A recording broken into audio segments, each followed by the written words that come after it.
Hello, ladies and gentlemen, and welcome to another installment of Intercontinental Combat. This is, of course, on the Mortal Kombat Pro series here, the Pro Competition. My name is Darth Arma. I'm joined by the wonderful Wonder Chef. That kind of tied together a little nicely there. But this is week 6 of Oceania. Again, for those of you who are a little bit more geographically challenged, that is basically Australia and New Zealand. A lot of talent out here, and of course, this week is no exception. A lot of great players returning to solidify those points, solidify into that finale that's going to be happening at the end of the season.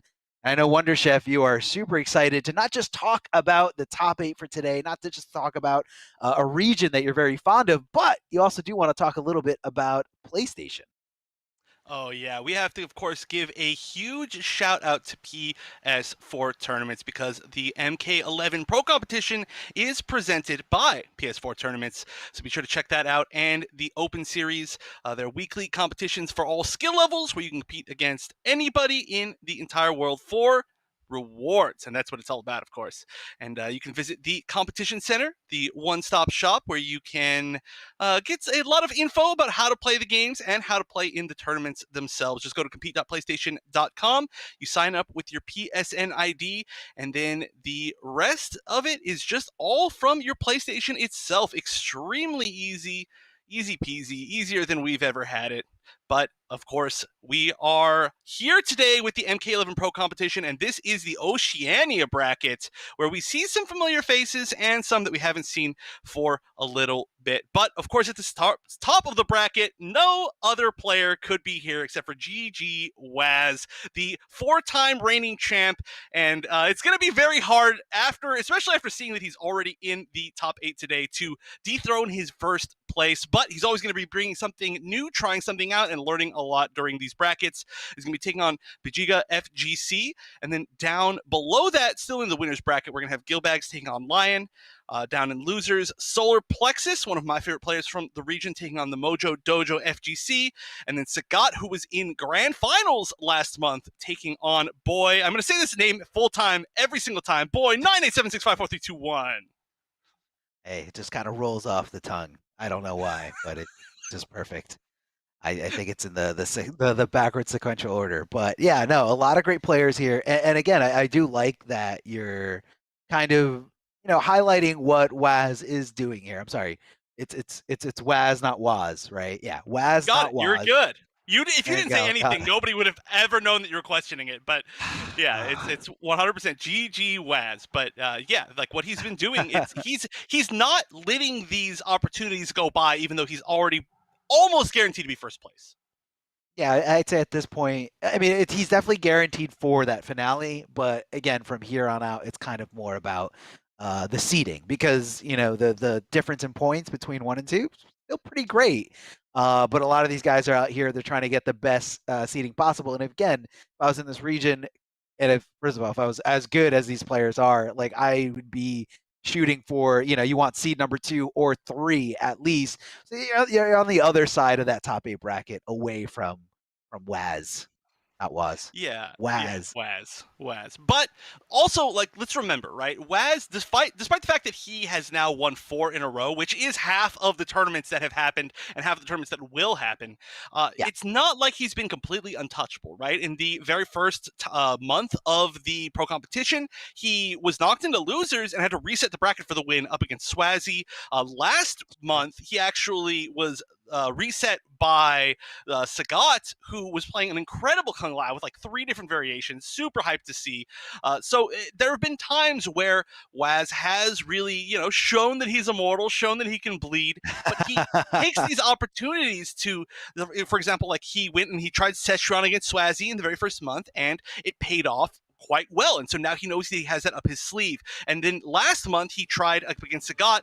He went to the Jade, and then eventually he went to the Frost, and he started to figure out which matchups he wants to play in what situations. So we do get a chance to see some learning situations, and we are going to see the Jade come out pretty quickly. Yeah, again, you always want to test out, the ultimate test of something is obviously in tournament. But there's different levels of that. First you start in the lab, then you go to Combat League. I'm just kidding. That's not part. That shouldn't be part of the test. But you go to sets with your friends. Like, hey, I know you play this character and you play it very well. Do you mind if I play this character I just learned, beat the crap out of you, like in a first attack? And again, you start to develop it, and then you feel like, okay, it's ready for tournament. And that's what we're seeing here. Waz going with a little bit of Jade, a little bit more zoning style. I see. I don't know if we're supposed to talk about this, but they're kind of.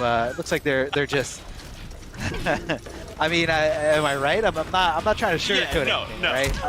Yeah, no. I mean, it happens. It's something that, especially when we're playing online so consistently. Every once in a while, there are a few little issues, but of course, the best thing is just to look at it as there are so many good opportunities. At least one unfortunate timing might not be the worst thing in the world. And of course, these players look like they've, looks like things have solidified a little bit, and the pressure has begun. We're seeing the Delia's Dance out of Waz, which is a move that kind of has been gone back and forth. We've seen some players choose it every single time and have said that it's like one of the best moves that Jade got in Ultimate. But on the other side, we've seen some switches to like more zoning-based variations or different pressure variations. But right now, I was about to say it's working out, but it definitely didn't at the end of that round. No, it definitely didn't. Jackie found that hit, able to extend it. Again, Jackie, when she's got meter, can hit like a truck. That was definitely not a safe thing to do right in front of your opponent, but that's okay. Jade finds the throw afterwards, making sure that Jackie is definitely holding onto that block button. Checking with those right after those plus frames after Jackie's super negative. Now we're gonna have the tables turned a little bit here on Waz. Waz trying to block for his life, finding himself in a world of hurt, ducking right under that throw, but not really able to capitalize. Again, very specific stuff to Jackie's specific animation on the throw recovery. Yeah, she does not lean forward at all. She's very smart. She's got the fighting game mindset. She's like, I'm not going to commit to this throw. I'm going to grab you from back here. But big damage, just needs one more hit. I'm surprised we haven't seen a single glow come out. It can prevent some of this damage. But here we go, grab. Is that enough? No, not quite. I didn't see the damage to start. Oh, but stands on the damage over time. And that is going to be it. Jade not working out quite so well. And I was talking about it earlier. This might just be something where Waz wants to see if Jade is the pick in this matchup, or wants to see if the correct variation in this matchup. We could see a switch, or we could just see him commit. Yeah, I mean, you could see this as an ultimate testing ground, like we said before. I do love having a move. I think it's very important to have a move like Delia's Dance equipped if your character has something like that. And the way that you're going to be seeing Jade using Delia's Dance, it's kind of a way where it's a safe way to steal a turn. You want to down poke, whether it's a down 1, down 4, down 3, whatever. And when you cancel into that move, your opponent is thinking, oh, after I block this poke, I can move way before Jade can. That means it's my turn to either poke back or to apply some pressure like a throw.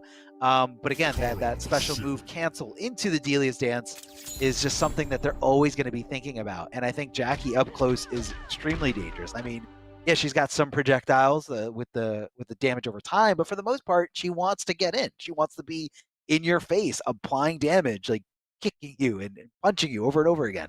So I think it's very important to have that move in this specific matchup. Yeah, it is. Oh, that was actually a great way to start it off. Gonna get the full crushing blow, and an attempted down 2 is going to be punished. That is not a great way for Waz, I'll say, to start off this round.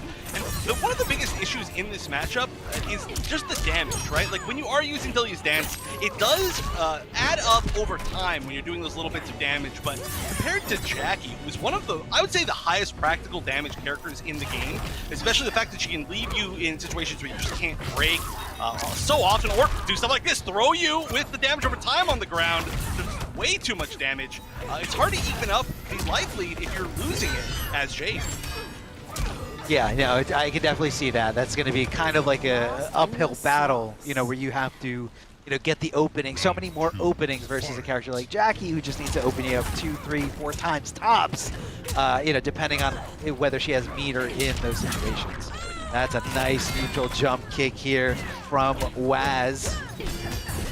Yeah, made the read on the breakaway. Very, very good call. If there's any good way to get a bunch of damage with Jade, it is going to be, of course, using her crushing blows.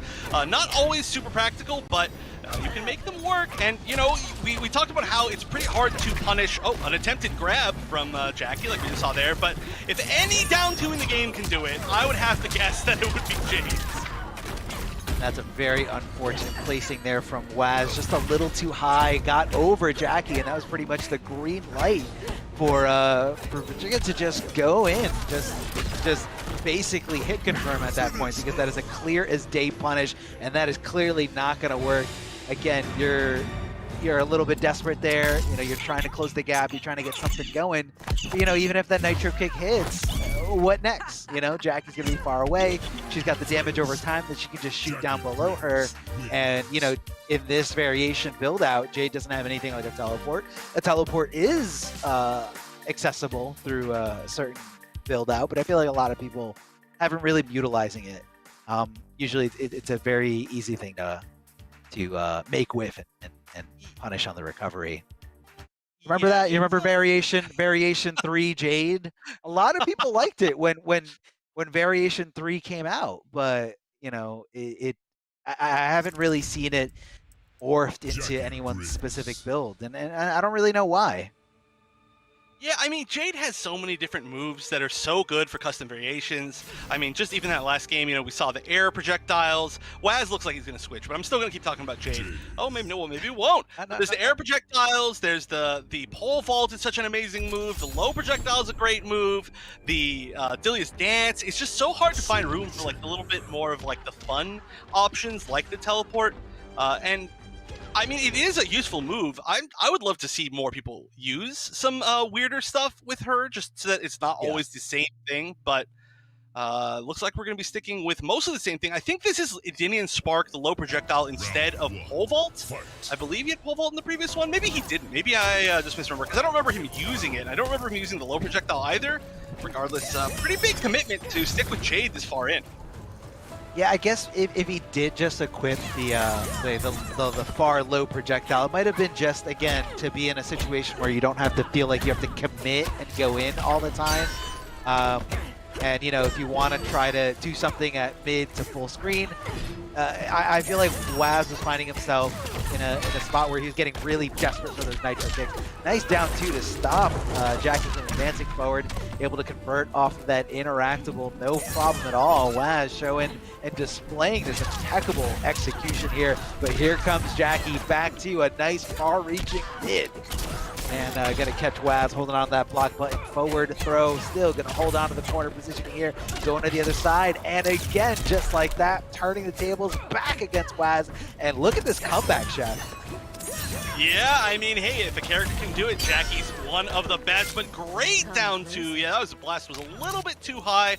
Saw that meter was starting to get low and knew that he could get the down two. That was really close to a comeback, though. It shows you how scary this matchup can be, just comparing their damage. But I mean, the fact that Waz did manage to take that round and was pretty stronger at the start of it is a good sign if he wants to make this, I would say, like, game comeback, because, you know, he's down quite a bit. He needs to win a lot in a row. It's not going to be easy. Oh, trying to connect that nitro kick, but it doesn't quite hit full screen there. I mean, it's quick, but, you know, it's no Jackie dash punch. Super jumping out of there. Super jumping out of there. Nice conversion. Look at this damage here. Yeah, and that it's you can already see that Waz feels like this round might be a throwaway. Decided not to use any ball right there. Could have broken away a little bit early, but just knew that he was already at such a life deficit. And now Vegeta is at match point, set point here to potentially move into the winners finals. And you got to watch out, though. These guys do have a lot of resources. Not too many crushing blows have been used, and the same goes with that, you know, devastating fatal blow. Hold on, we're going to convert some good damage, 2 offensive bars, and Waz decides to break away there at the end, hoping to get on the offense here. Very great patience here from Vegeta, knowing that eventually that Delia's dance is going to be coming out. Good punish here from Waz. Oh no, you're going to be whipping for days. I thought we were going to see a dash punch crushing blow. Yeah, that was definitely the intention there. Great conversion here, going right into the fatal blow. That is going to be a lot of damage, and of course, Jackie does have 950 HP, a little bit less, but I don't think it's quite going to be enough. Going to need one more hit. Anything. Can he thread the needle? Because Jackie only needs one more hit to close out 2, and a risky read with the dash punch. Heard you talking about how fast it was, but unfortunately wasn't far enough. And so just barely whiffs, and we see the punish, and Waz on his way to potentially making the reverse sweep. Yeah, he could. This is the first step there. And, you know, you got to admire Pajiga for, you know, going for that there at the end.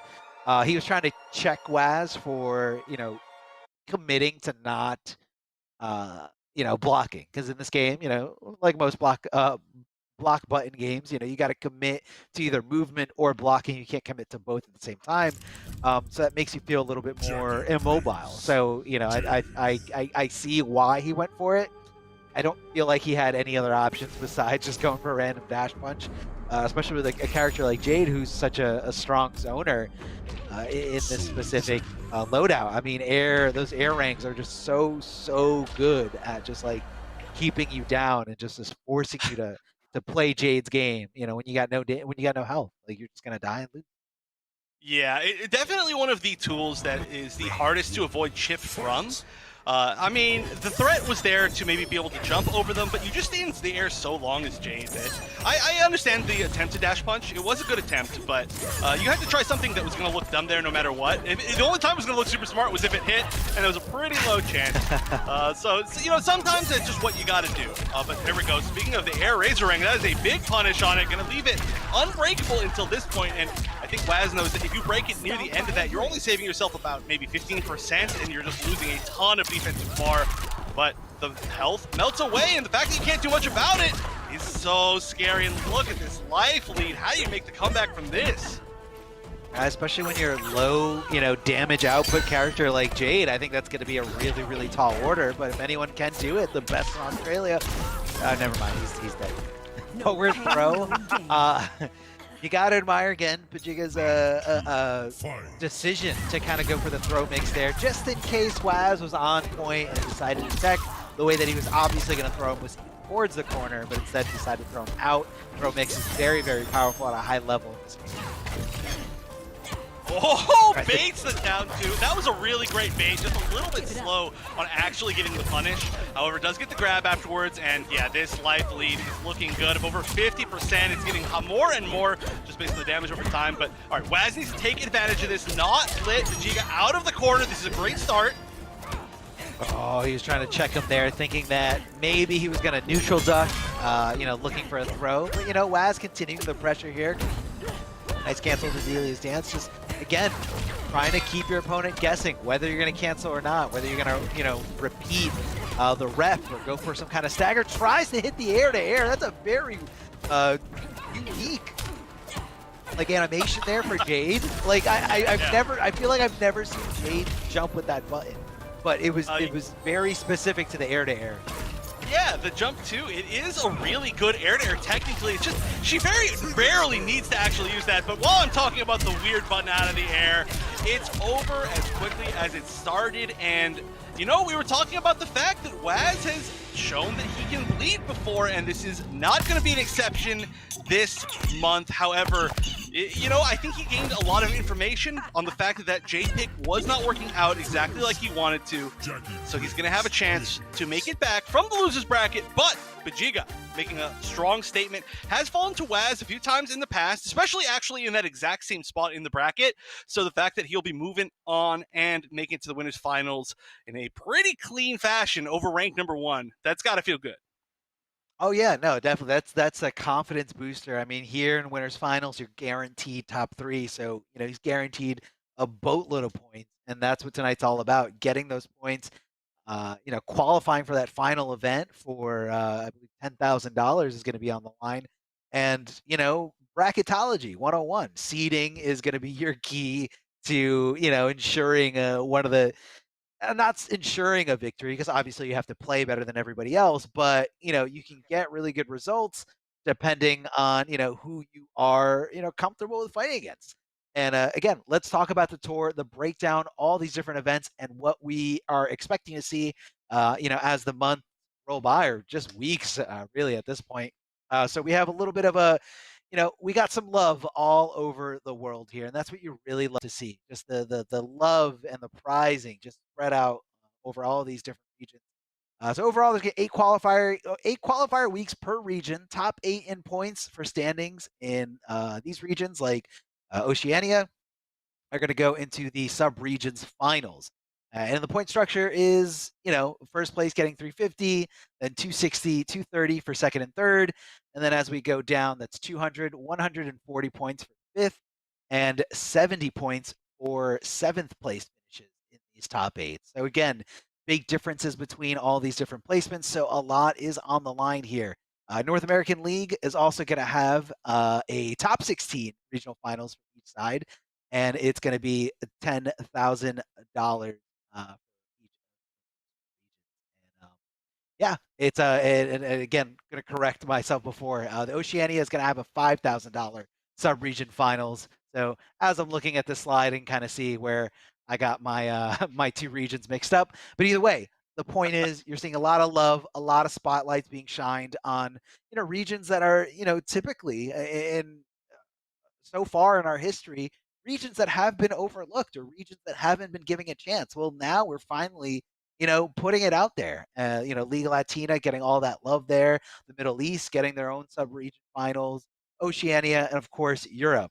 I mean, if you're an NRS competitor and you live anywhere, we're gonna go back to the old days with me and Chef, but during Injustice 1, MKX, like if you were an NRS player and you didn't live in North America, it is really tough to compete with the best. I mean, you know that, Chef. It's Yeah, hard.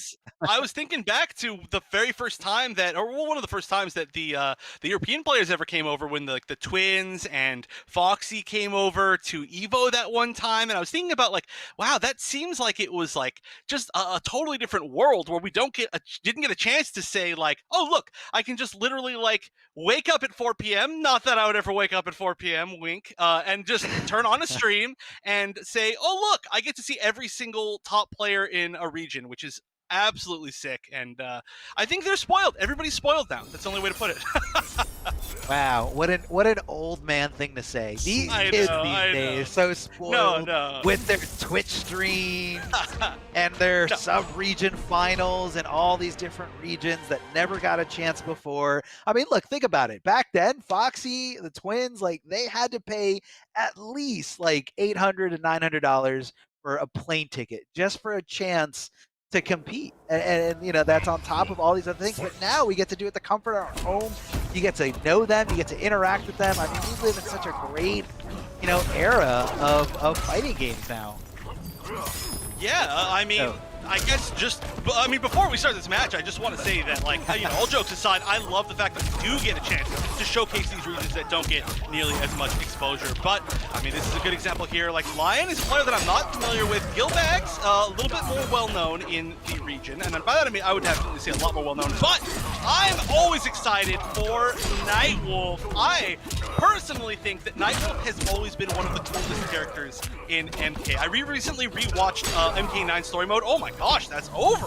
Right before I can finish talking about my weird random tangent. But yeah, I watched the MK9 Story Mode, and Nightwolf was so badass. Unbelievably. I will deal with this, Solnado. And then he goes and he just kicks Noob into the Solnado, too godlike. But we're seeing the godlikeness right here in this game. And Nightwolf sacrificed himself for the greater good. So we will always be appreciative of Nightwolf and what he can do. Unfortunately, Nightwolf does not have a low starting combo string, which a lot of people feel like, is a big, you look at a character like Sub-Zero who can start a combo string, a big combo from an overhead or a low. It's very important to have, that ability to open up a highly defensive player. But, Nightwolf's got some amazing buttons, man. And look at this. Look at the scaling on this Fatal Blow. I don't think it's going to kill, but it's going to do a lot of damage here. We're still going to strike here from the lightning at the end. It's going to explode, and Sub-Zero is on life support, but he can't. Oh, what a call out. What a call out. He said, come on, Slide. I know you're going to do it. Not only did he block it, he flawless blocked it and just punished it like it was nothing. Yeah, that was a super hard call, and I'm also loving it. This Nightwolf play, like I said, one of my favorite characters, not only as far as like lore-wise, but just in playstyle-wise too, because it is true that he's not a character that's going to be opening you up with like lows and overheads all that much, but you do tend to see a little bit more of like the grappler playstyle, or just really playing solid and making people whiff things or blocking unsafe things, which is what we saw a lot in that set. And just showing how much damage you can get if you do read those situations quite well. And just talking about variations too, we are seeing the higher damage variation that's not as good at getting unbreakable situations. So really, Lion is depending a lot on the fact that he's going to be able to open you up multiple times in a row, get rid of all of your defensive bar, and then punish you for tons of damage. And that's what he did so far. Yeah, no, he did it no problem. I mean, that was a really fast match, and you know, we're seeing it continuing here. Gonna stay on, you know, the Sub-Zero pick, and Gilbags looking a little bit better here, trying to get some damage on the board. Nice checking here with the down one, getting that frame advantage to his side, and just kind of cleanly taking that throw. Yeah, and one tool that we haven't seen so far is the Reflect, which would be really interesting to see. I don't know exactly what its interaction is against the Air Axe. Unfortunately, we just see so few Nightwolves, but here we go. Big combo, full combo in the corner. And look at that, 310 into a nice knockdown. Guess is wrong on Wake Up, though. Or on his opponent's Wake Up is what I should say.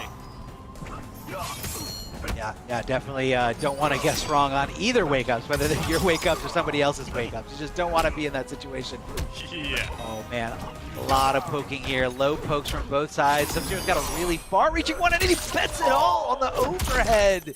Not only did he commit fully, going right into the fatal blow, which I feel like he didn't have to. If he did have the meter, probably could have gone into a regular ice freeze, but again, that just kind of tells you the intensity of the situation. Like you're not thinking about that, and you're just like I'm praying, I'm betting it all on this overhead. It's gotta hit, it has to hit, and it did. It hit no problem here. Yeah, I agree. There's even the potential that maybe just like an amp creeping ice could have been enough, but yeah, like there were plenty of ways to combo off that, but felt more comfortable, and that's what's most important. And as you can see, it's kind of carrying over into this next round, as we haven't seen Lion really get an opportunity to get anything started. This pressure is looking so much stronger than previous, but here we go. The damage is going to start. No breakaway again. It's interesting that we're just not seeing very many breakaways when the damage is so high. If you don't, breakdown 2, didn't get the KB. Oh, pushing blow. That happened so fast. That happened so fast. I mean, I don't even, like, he broke away immediately, and just like that, he countered it with the armor breaking hand grab. Oh, and he hits the overhead again, winning them both rounds thanks to that overhead. And Gilbag back in this, no problem. Now, there's actually a story here between these two players. So, Gilbags, when asked what he thought about his first top 8 match here, his remarks were that this Nightwolf player is actually his tenant. So if he wins 2 games, I'm disconnecting his internet. So you know, there's a little bit of strategy here. Doesn't want to technically win 2 games in a row. Just kidding, guys. But that is what he said to me. And he also asked me to shout out to Inferior Kev for actually innovating Scorpion beyond teleport cancel. One day, this kid will show that there's more to Scorpion than teleport cancel. So big shout outs to Inferior Kev. If you're out there, Gilbags loves you. Ooh, look at that. I might be reading between the lines, but that's what I read there. I saw nothing but love. All love. That's what we're about here, you know, on the Mortal Kombat show, is just love. Love for all people. Love for all ways to murder your opponents. That's why friendships are in the game, okay? Absolutely. All right. Down 1 check here from Sub-Zero. Now, although I think it's a pretty good poke. You know, a lot of people have complaints about how it whips, but it's 6 frames, man. It comes out fast. A good way to just kind of check your opponent over and over again. Back and forth, the poke war between these guys. What a jump in, man. I mean, can you really downplay that jump in from Sub-Zero? It just kind of sucks you into a horrible situation as soon as he makes that contact. Good flawless block, but he was a little hesitant and didn't want to take his turn, didn't want to take his opportunity here. And again, just like I pointed out before, you either commit to blocking or movement. And in that scenario, you know, it wasn't any kind of mix-up, it wasn't any kind of overhead. It was just Sub-Zero trying to backdash out of a bad situation and getting clipped. Yeah, and unfortunately, that is just another round down. All it takes is one moment of hesitation, and you're taking so much damage from this Nightwolf variation in particular. But he's back in the momentum lead, I would say, doing a lot of damage. Okay, interesting overhead into straight arrow. Not usually an option that we see. Usually pretty good, but here we go. Gonna keep it I was gonna say mostly unbreakable, but there's just no defensive bar, so he is, of course, gonna spend all of the meter. Great conversion off that slide right there. That is not an easy combo to do. Plus then using the Rising Ice combo like we're seeing right now. This damage is adding up quite a bit. Yeah, man, attention to detail, very, very important thing in this game. Huge crushing blow, gonna take 30% of your health. And look at that hit confirm, no problem here. Coming out of Nightwolf, Lion was looking impeccable here in this round. Just look at that comeback. He was in the corner at the start of this round, completely immobile, but able to down three his way into a great situation. Big jump and kick from Sub-Zero, very hard to contest, and again, that overhead, making the connection here, doing a lot of work, but both these players are down to the wire here. Fatal blow open up for Lion. Oh, he's hitting him so many times, so many little hits into chip position here, and yeah, not going to be able to live through that amount of chip. Only had one defensive bar, it disappeared, and then last breath couldn't save him. So it was a great call to use that to close it out. It's just he got hit by too many stray little hits in the corner. He got hit by like the 2 in 1, 2, 4, and then just a single standing jab, and then just a bunch of weird little tiny things trying to get out. And that was pretty weird as far as pressure goes. It's not really what you'd expect from Sub. You expect some sort of commitment to the overhead with a low or a grab or something, but just weird normals being thrown out can be pretty confusing. So it is going to be 2 wins now for Gilbax, as Lion's going to have to fight back. But, I mean, that was always the plan, right? You can't get the first 2 wins because then you're getting your internet shut off, so...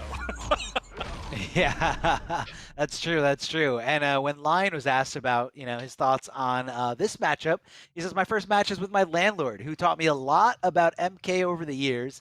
He is probably going to block forward 2 this time. It's usually close when him and Gilbags plays, and it should be an entertaining set. And it definitely is so far, down on the wire.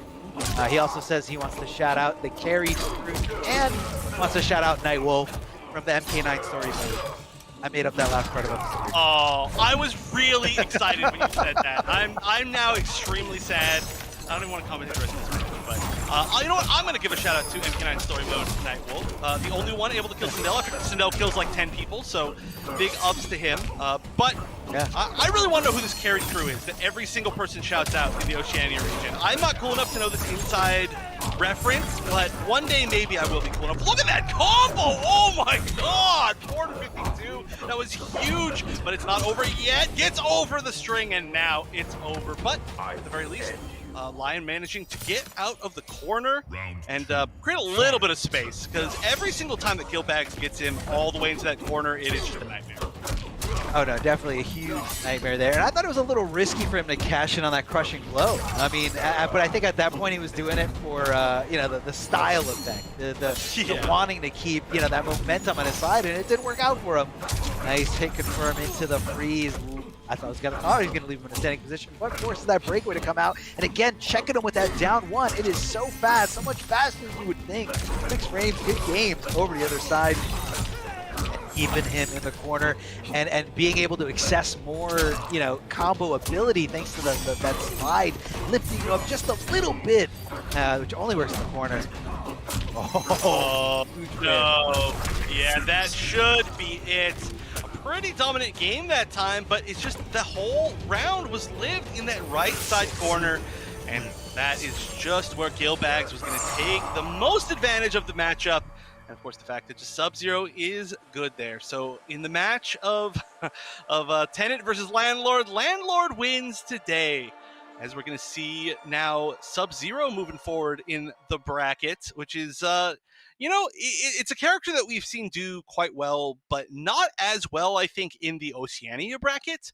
So it's nice to see a little bit of variety, which I think we're going to see more of in the matches further today. Yeah, no, I mean, and you definitely love to see that in any top eight. I would even as far as say in any fighting game. I mean, who wants to see a fighting game where everybody's playing the same character? And again, a game where you can access all this customization. Make a character literally your own, like be the person known for like this specific move. It's really, really cool to see. Again, just a little bit of variety here. It's something new to the table that you're not gonna, be normally seeing. Again, something new that you should always consider for yourselves are these Astro headsets. So we want to give a big shout out to Astro Gaming. If you guys want to find out more about Astro Gaming and all their products that they have available for you, all you got to do is go to astrogaming.com to see all their officially licensed PlayStation products available now. Let me tell you, just from experience, these headsets are so comfortable. Definitely go out there, treat yourself, and get a nice new headset. Whether you're streaming, if you're on or if you're working from home and want to just a little flair in those office meetings, those Zoom calls, Skype calls, whatever your companies are using, definitely compatible here with Astro. So give it a shot. Give it a shot. Check it out. A lot of great things there. So anyone at home, astrogaming.com. I know you're comfy, Chef. You look super comfy. I am. Actually, I think since last month I added all of this like sound paneling behind me, so hopefully that's going to make it sound even better. But yeah, I'm always a big fan of the like the big cup ear things. I don't even know. I don't know the official terminology, but I think that makes sense to anybody out there. But it's very comfy, and yeah, I am very comfy. But that's good because we're in for the long haul tonight, especially with the fact that Waz is already in the losers bracket, which is a pretty big surprise to me. It is. It is a big surprise. But on an up note, I feel like that just means that we get to see more matches of WAS. Again, if you guys are a little bit less familiar with how brackets are usually run in a double elimination fashion, if you get knocked into the losers bracket, the lower bracket, I should say, you're going to be playing a lot more matches. So we are going to be seeing Waz going up against the winner of the next match, I believe. I'm sorry, not the next match. 2 matches from now, he's going to be playing the winner of Sagat. And boy, I really have to say it, like the whole You gotta do it. The whole 987. thing.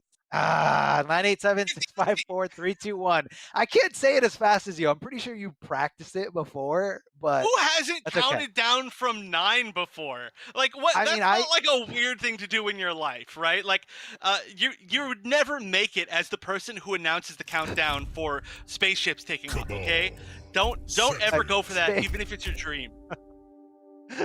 Spaceships don't take off that fast, all right?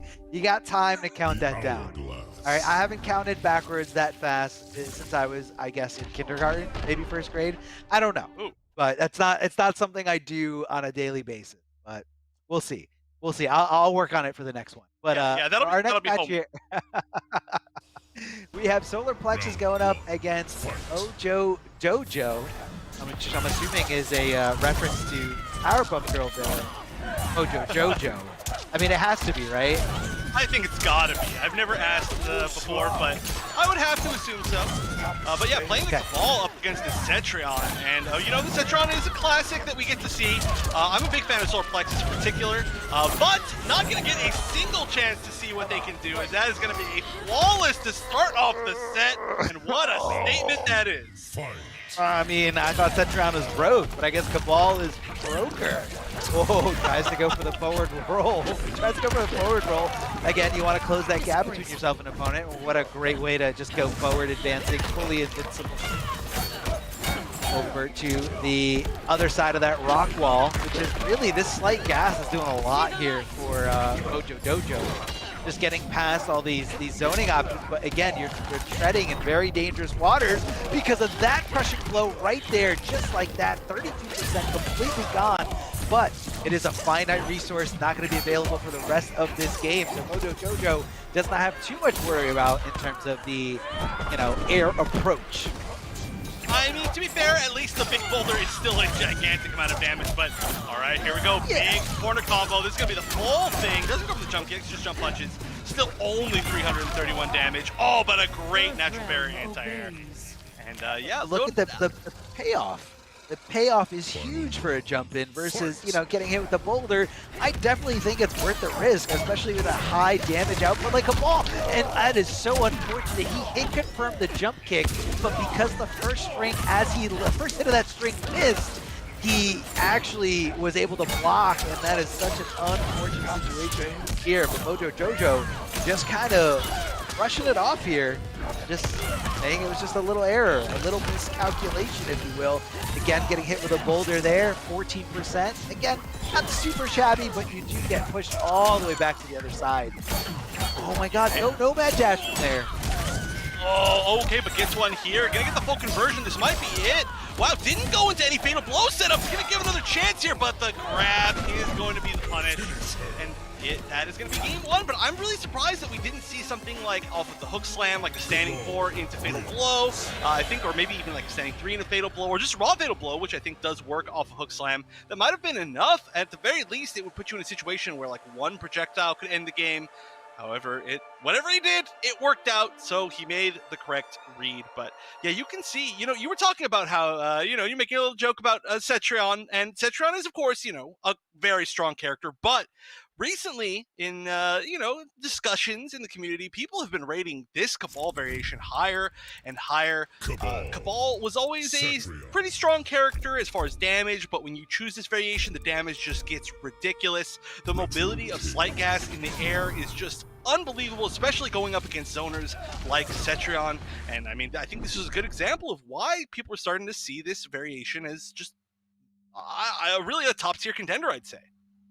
Yeah, no, I definitely agree with you there. The mobility too, added to when you have Slight Gas, the ability to kind of jump fast, like that was very, very risky stuff there. That could have been a, you know, a big crushing blow here from Cetrion. Oh, good hit confirmed here. No problem. Forward 2. And that hook slam adding and just tacking on so much thanks to just one bar. Tries to go with the stand 3 to, you know, put himself in plus frames, but just a little too far away. Yeah, gets the grab, gonna build a little bit of space. Ooh, uses the teleport for one of the first times in this set, but no defensive bar left.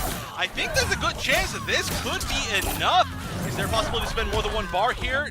Could have actually, oh no, actually spent it. I didn't even see that it was spent, but regardless, catches the air projectile.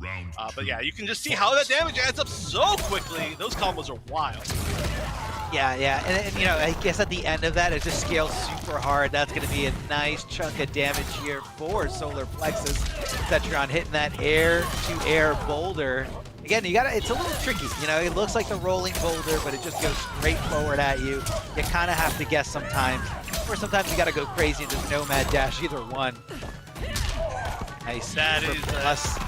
Oh. Yeah, making a lot of really good reads in the air boulder. It is a really scary thing because it is, like you said, a 50-50 against Cabal. If there is a raw nomad dash, you are getting full punished for sure. And so it just takes one wrong guess, and then you're taking tons of damage in the corner, getting looped in Oki, and you could lose the whole thing off the potential reward of like 15%. Yeah. And unfortunately, no bar there for Solar Plexus to break away to try to avoid as much damage from this combo, but it is slowly building up there. Solar Plexus on a momentum train here, getting those successful hits, and right now, back to square one, back to where you're a little bit more comfortable as Cetrion. Unfortunate that tornado whiff there, wasn't expecting to get the hit, and look at that Slight Gas mobility, getting around these projectiles, getting around this rock wall, and just making sure that this hurt. Big jump in punch here. Oh, that was that. Who got past the fatal blow? Oh, Slight Gas, what a move that is. Yeah, I believe these guys faced off last month, or week 5 for these qualifiers, and that was happening a lot, where Mojo Jojo was just Slight Gassing past the tracking fatal blow here from Cetrion, where it does track. But I think at some point it doesn't track and go behind her. And Slight Gas, I mean, that mobility is insane. Like how fast he can get from point A to point B.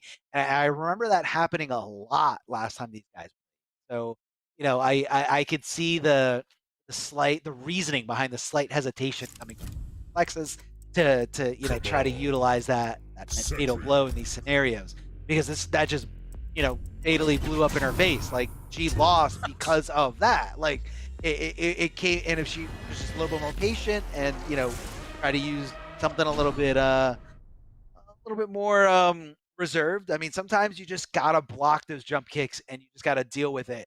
And knowing that this specific variation of Cabal doesn't really have any kind of mix-up. It doesn't have the low hook. It doesn't have the low saw. So you just gotta know where those overheads are in those strings. Yeah, but I mean, we can see one of the nice breakaway right there. One of the big, I would say, weaknesses, honestly, of Cetron is that she doesn't have great anti-airs from, like, I want to say, like, just directly above her head, right? And that is an angle that's so easy to force yourself to as a character with great aerial mobility like Cabal. So it's just not able to find these huge anti-airs. And even when it is an anti-air, it's going to be, like, once the crushing blow is used, it's going to be a 15% boulder, great roll, or it's going to be like a natural barrier, and that's just not a lot of damage. So, oh, wow, very rare crushing blow. Gets the full conversion. This should be it, assuming no breakaway. That might have been a big waste of a breakaway, actually. It could have been. It could have been a huge waste. I mean, those resources, yeah, and it was. It was because it didn't get, Cetron that breathing room that she was looking for. Solar Plexus couldn't find that comeback, couldn't find, the means to pick up the pieces. And unfortunately, going into this with a lot of drained defensive bar, and meter acts very strange in that scenario. When you use it before it gets completely built up, it goes back to regenerating very slowly. So, when you have a loadout that can actually use defensive meter, you gotta realize the repercussions. Yeah, and this is a good example of that for sure. Now, oh wow, that was right as I was about to say how much momentum Mojo Dojo has gained. They just run directly into a block with a Nomad Dash, and things turn around, but still gets another opportunity. Oh, is this one able to get over Hell's Wrath? That is one of the nicest things about Hell's Wrath, is that it does have a hitbox, even above her head. Oh, that's a punish!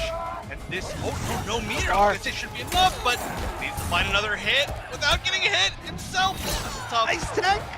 Oh, what an insane throw tech there. That meant everything. That meant the game. That meant the set, but unfortunately you cannot tech in that scenario. She's definitely dead, getting snatched out of the roll. The one thing that does go through the roll during those invincibility frames, no problem at all. Going to be playing a little bit of a sending off Caribbean vibe over to Solar Plexus, as Solar Plexus is eliminated from today's top 8.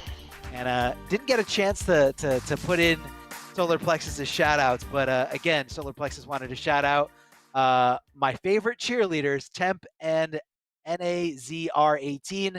Wish you could make it, with a big heart at the end of it. So Solar Plexus, unfortunately, this is going to be the end of your top 8 run. So it's really awesome. It was great to see the run back here between these players, but you can definitely see that Mojo Dojo, keep wanting to say Mojo Jojo. And I'm pretty sure I said Mojo Jojo a few times during that. But he definitely did the homework there in terms of, I believe these guys faced off. It was maybe 3 or 4 weeks ago, something like that. And just a completely different thing.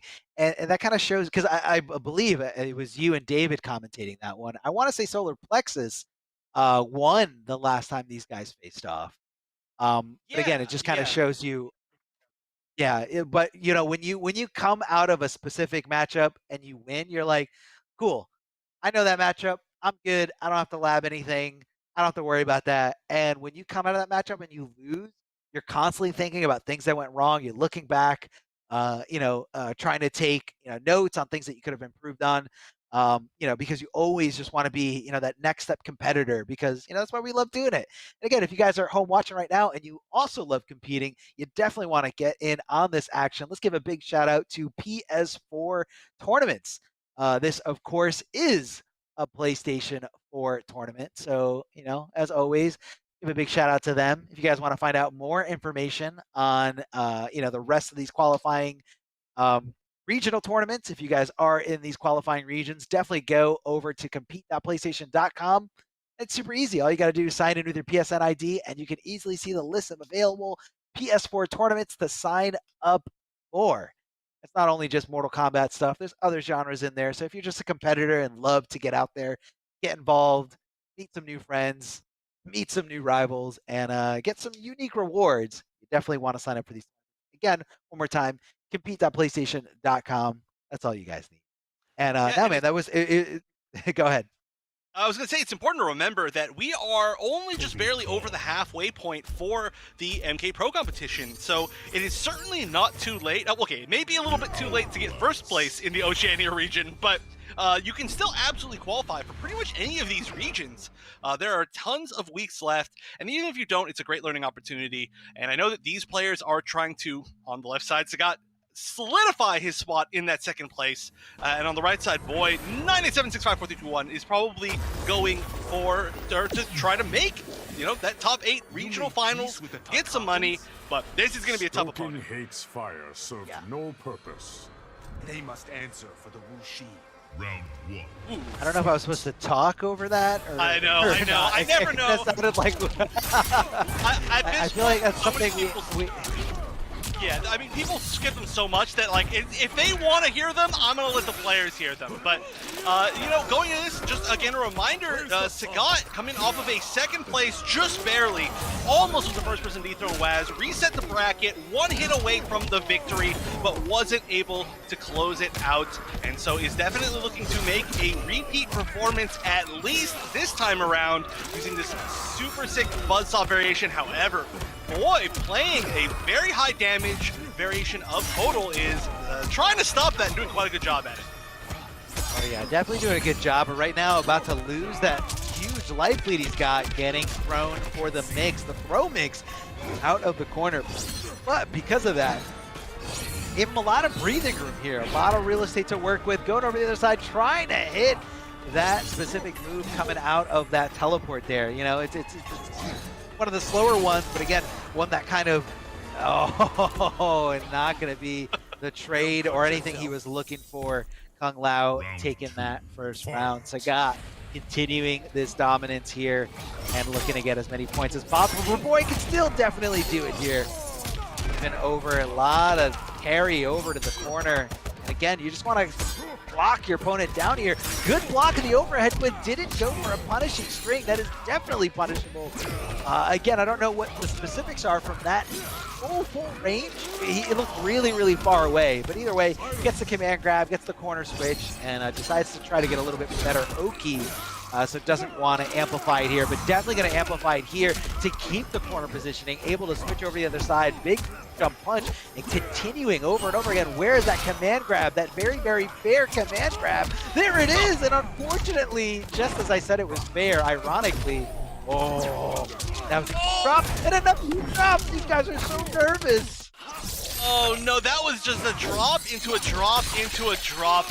And in the end, it did overall kind of get to the first person who had a guaranteed win, but not necessarily also, because we did see a full forward 2-4 hit into no conversion at all from Boy 9765131. Wait, is there an 8 of his name? There is. Okay, yeah, I missed it. But yeah, that was just a weird set of drops at the end. Kind of got into spaghetti mode, I'd have to say. I think it all really started when that overhead was blocked, which is an absolutely beautiful block. It's not like you generally are going to be blocking overhead against Kung Lao, so it was definitely a good reaction to the actual short hop. But then maybe, I don't know if it was supposed to be like something like a flawless block attempt, but the neutral jump into really nothing was a big mistake, and then it just kind of fell apart for both players. But hey, it's the first match of the day, right, for these players. So they've got a little bit of time to warm up, and I'm not as familiar with Boy 987654321, but I am liking what I'm seeing. Though, is there anything scarier? Tell me this, Arma. Then the moment that you fight against a Kodal, and suddenly you see them start like wave dashing across the screen. At that point, I'm like, oh no, I'm outclassed. Yeah. At that point, I'm just like, how does he move that fast? He's so big, how does he move that fast? I hope everyone gets that reference there. But yeah, Kodal Khan is super scary.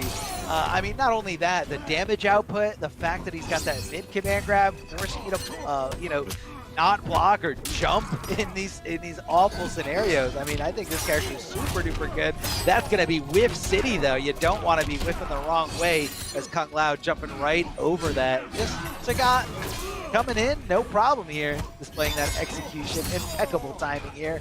Whoa, big jump and kick as deep as possible to get those left frames. Whoa, that could have been a huge whiff punish there from Sagat, but he just looked a little hesitant there. Didn't really want to commit to it. There's the hat tricks pressure over and over again. The stagger pressure, just like that, air to air, no problem at all. Round 2. Yeah, that going for the kind of safer double media option right there was, I think, really smart, because if there was a grab and it was red, a down to crushing blow could have been literally everything. All right, but here we go. Now this time, boy, 987654321 getting the momentum going and pushing to the corner, although all getting hit by the second hit of Amp Possessed Hat. That was a little bit weird. You don't always expect it, especially the first time he's thrown it out at that range, so it can be a little bit weird. It's clipped, but gets another chance to fight in the corner. This is pretty scary. This is going to be amped for sure. Damage buff. Just needs to get one more big opening. Oh, and there it is.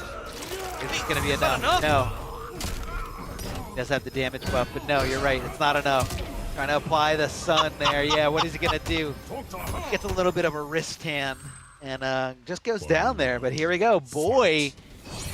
Not gonna try it. I can't say it as fast as you. Boy, 9875. I can't do it as fast as you. Boy, looking great here, making this comeback, getting the round on the board, but unfortunately held on the block super duper hard here. Getting thrown for his troubles. Watch out for those down pokes. Gonna be very, very plus for Kung Lao, especially when the corner is his side. We're gonna throw him over to the other side. Not gonna waste the bar. Want the Oki, but again, over committing here on the roll. Forward roll out of the corner is a very common option. Love the check there after that down 3 on hit, making sure that that jails into a guaranteed situation for him. Oh, baby. The dick grab. Yeah, that is nasty. Hasn't really been going to that all that much in this set, so just making it a lot more of a scary option. You can see he's mostly going for just the raw 1-2, and it's working over and over, which is honestly probably the option that you should go to more, just because, you know, it is going to be safe. It is going to allow you to pressure afterwards. But this is a scary point. Gets the back throw. Did he have the crushing blow? He did not. So fatal blow available for both players. Great tag. This is so scary. Just one hit from either one. Oh, what a clutch tech. Oh no, Amplify didn't freeze it there. There's 12 seconds left on the clock. 10 seconds now. He's got to do something. Oh. Boy's got to do something. Can he get enough health back? I don't think he can. He's trying to hit that crushing blow. Oh no! He was swung into the hat. And honestly, I think maybe there was a chance that he could have had enough health back, but the moment that he got hit by that stray hat, I think it was over. And I love the fact that we did see Sagat switch over to the more defensive zoning game plan as soon as he saw that the clock was low. It was super smart, and it's something that honestly you usually can't do as Kung Lao, just because he doesn't really have a great mid projectile. But as much as we see Buzzsaw used as a pressure tool, it is also just an amazing projectile. At the very best, you're going to be trading with it. It's got a gigantic hitbox. You can bait people into jumping over it. It does quite a bit of damage. It knocks down great out of the air. So Sagat knowing how to take advantage of that. And now he's up 2-0 in the set, which has actually been a very close set, all things considered. Not a 2-0 type set.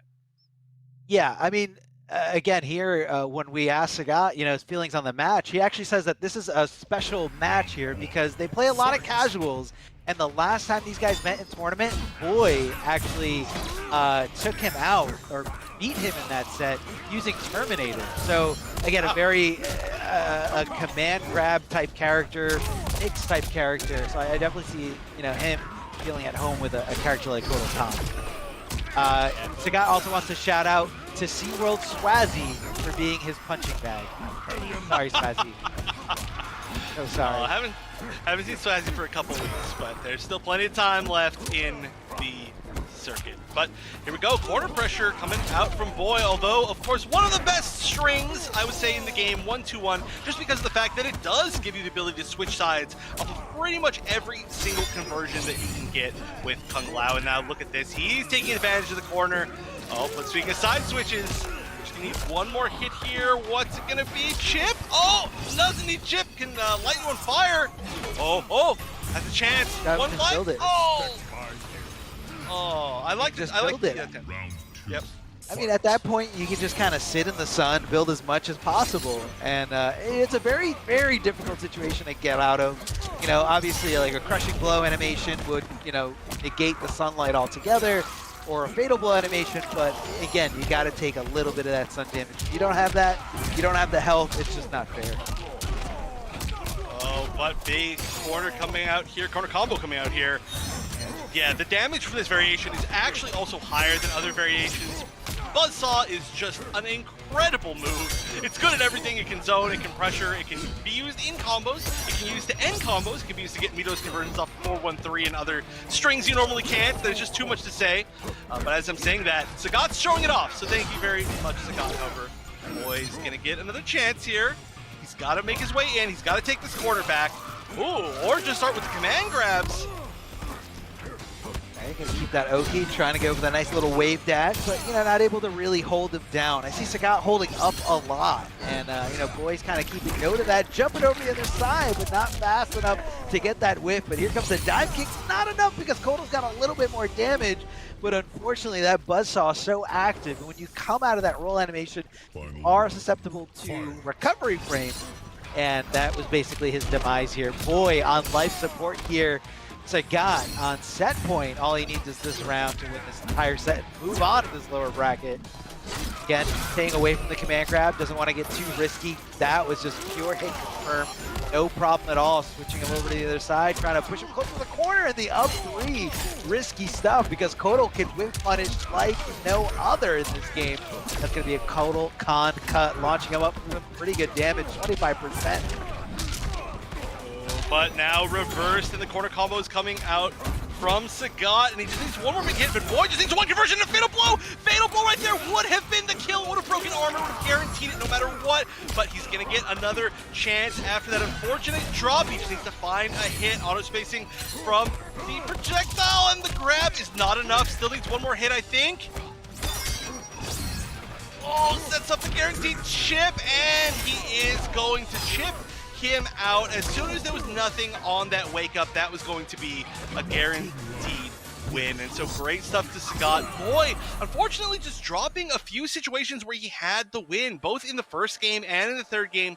He could have closed it out fairly. I mean, it was 100% guaranteed, really, in both of those situations. Just needed to go into either the Fatal Blow in the third game or in the first game, just get any sort of conversion, including, I think there was an opportunity for Fatal Blow.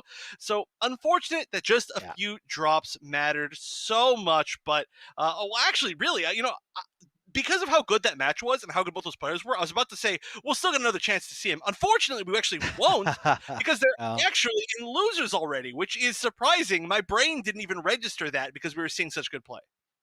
No, it definitely was good play. Like I said, there's a lot of great talent in this region, and you know, this is why people should be paying attention. You know, it's not necessarily that, you know, there's no talent in this region. It's just it's very hard for these players to make it out to these super far tournaments.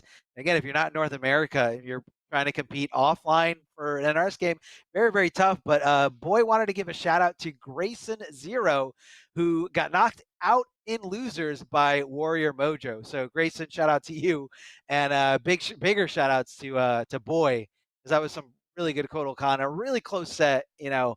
But unfortunately, that's going to be it for him. We do want to shout out the merch that you can see me wearing right here and that you can see here on the slide. You guys can rep your realm. Now, let me tell you, a lot of merch in this store. So if you guys are interested in some official Mortal Kombat Pro Competition merch, all you got to do is hit up Amazon.com/Mortal Kombat, or if you're watching the stream, this broadcast on your desktop, there should be a little box that you can click on and it'll show you the whole store. Not only black t-shirts, if that's not your thing, they got gray shirts. They got different colors, different characters. I know Raiden's out there, and Liu Kang's there, a few other characters. So, if, you know, your favorite is out there, you definitely want to pick that up. But I know my favorite, along with Wonder Chef's favorite, is Melina, because that is definitely one of the best communities out there. So, want to rep your realm, rep your character, and also, if regular t-shirts aren't your style, they got hoodies, tank tops, and I believe even action figures. Are they just figures? Are they just figures now? They're not action figures like they were when we were little boys. If you can use your imagination, there will always be action figures. There you go. Just grab them and start playing with them. So a lot of great stuff there in the merch shop. So yeah, definitely hit that up. And that's going to be a great thing for you guys to do while we take a quick break. But don't go anywhere. We got a lot more top 8 action just for you guys. 6 players remaining in this incredibly talented region. Sit right there.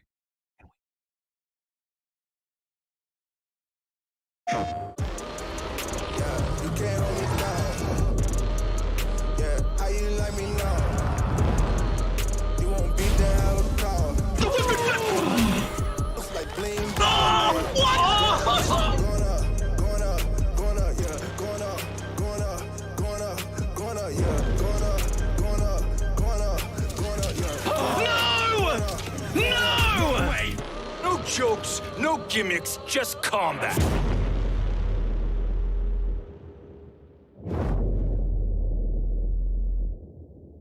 PlayStation.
Hey guys, Ketchup and Mustard here, and it's time to test your might in the Mortal Kombat 11 Open Series. Ready to rumble?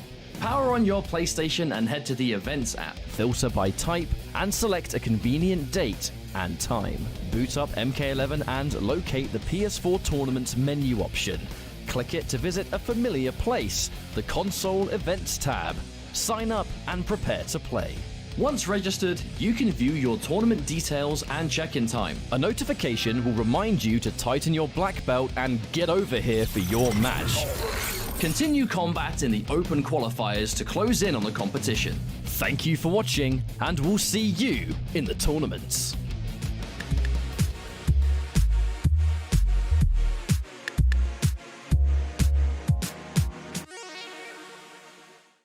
PlayStation.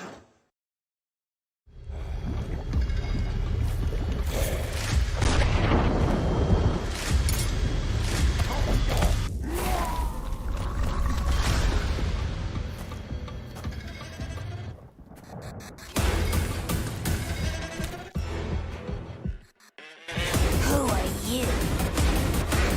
I'm your worst nightmare.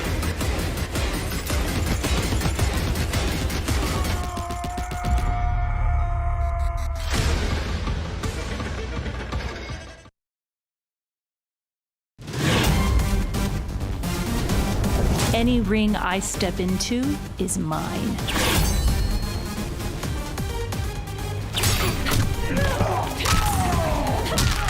End of the line. Then this fight is now personal.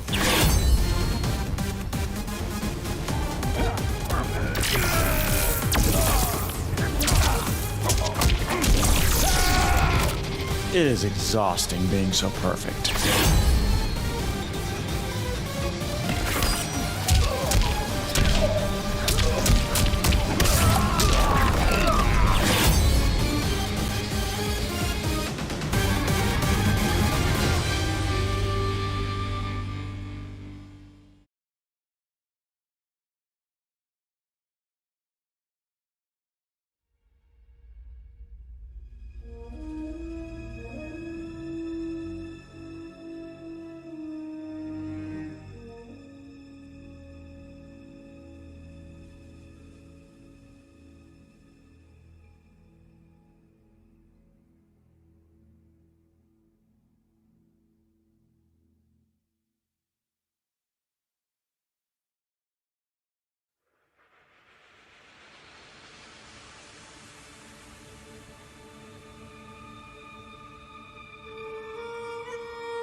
Hello, everyone, and welcome back to the Mortal Kombat Pro Competition Intercontinental Combat. We are here with Week 5 for the Oceania region, and we are done with our first set of matches, but now we need to see who is going to make it a little bit further in the bracket. We've had some upsets so far. We've had some great matches, some new players that I wasn't familiar with, so I think it's only going to get better from here. But, of course, I'm Wonder Chef, joining Darth Arma. How you doing, man?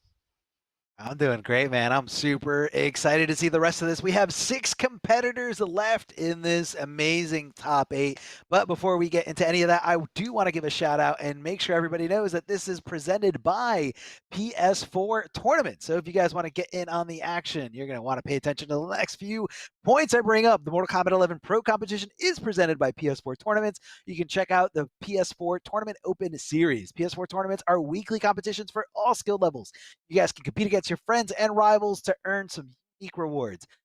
All you have to do is go to the Competition Center, which is the one destination for Mortal Kombat content that gives you an inside look at how top players play, and you get some tips and tricks for players of all skill levels. All you guys got to do is go to compete.playstation.com and sign in with your PSN ID. Let's take a look at this bracket.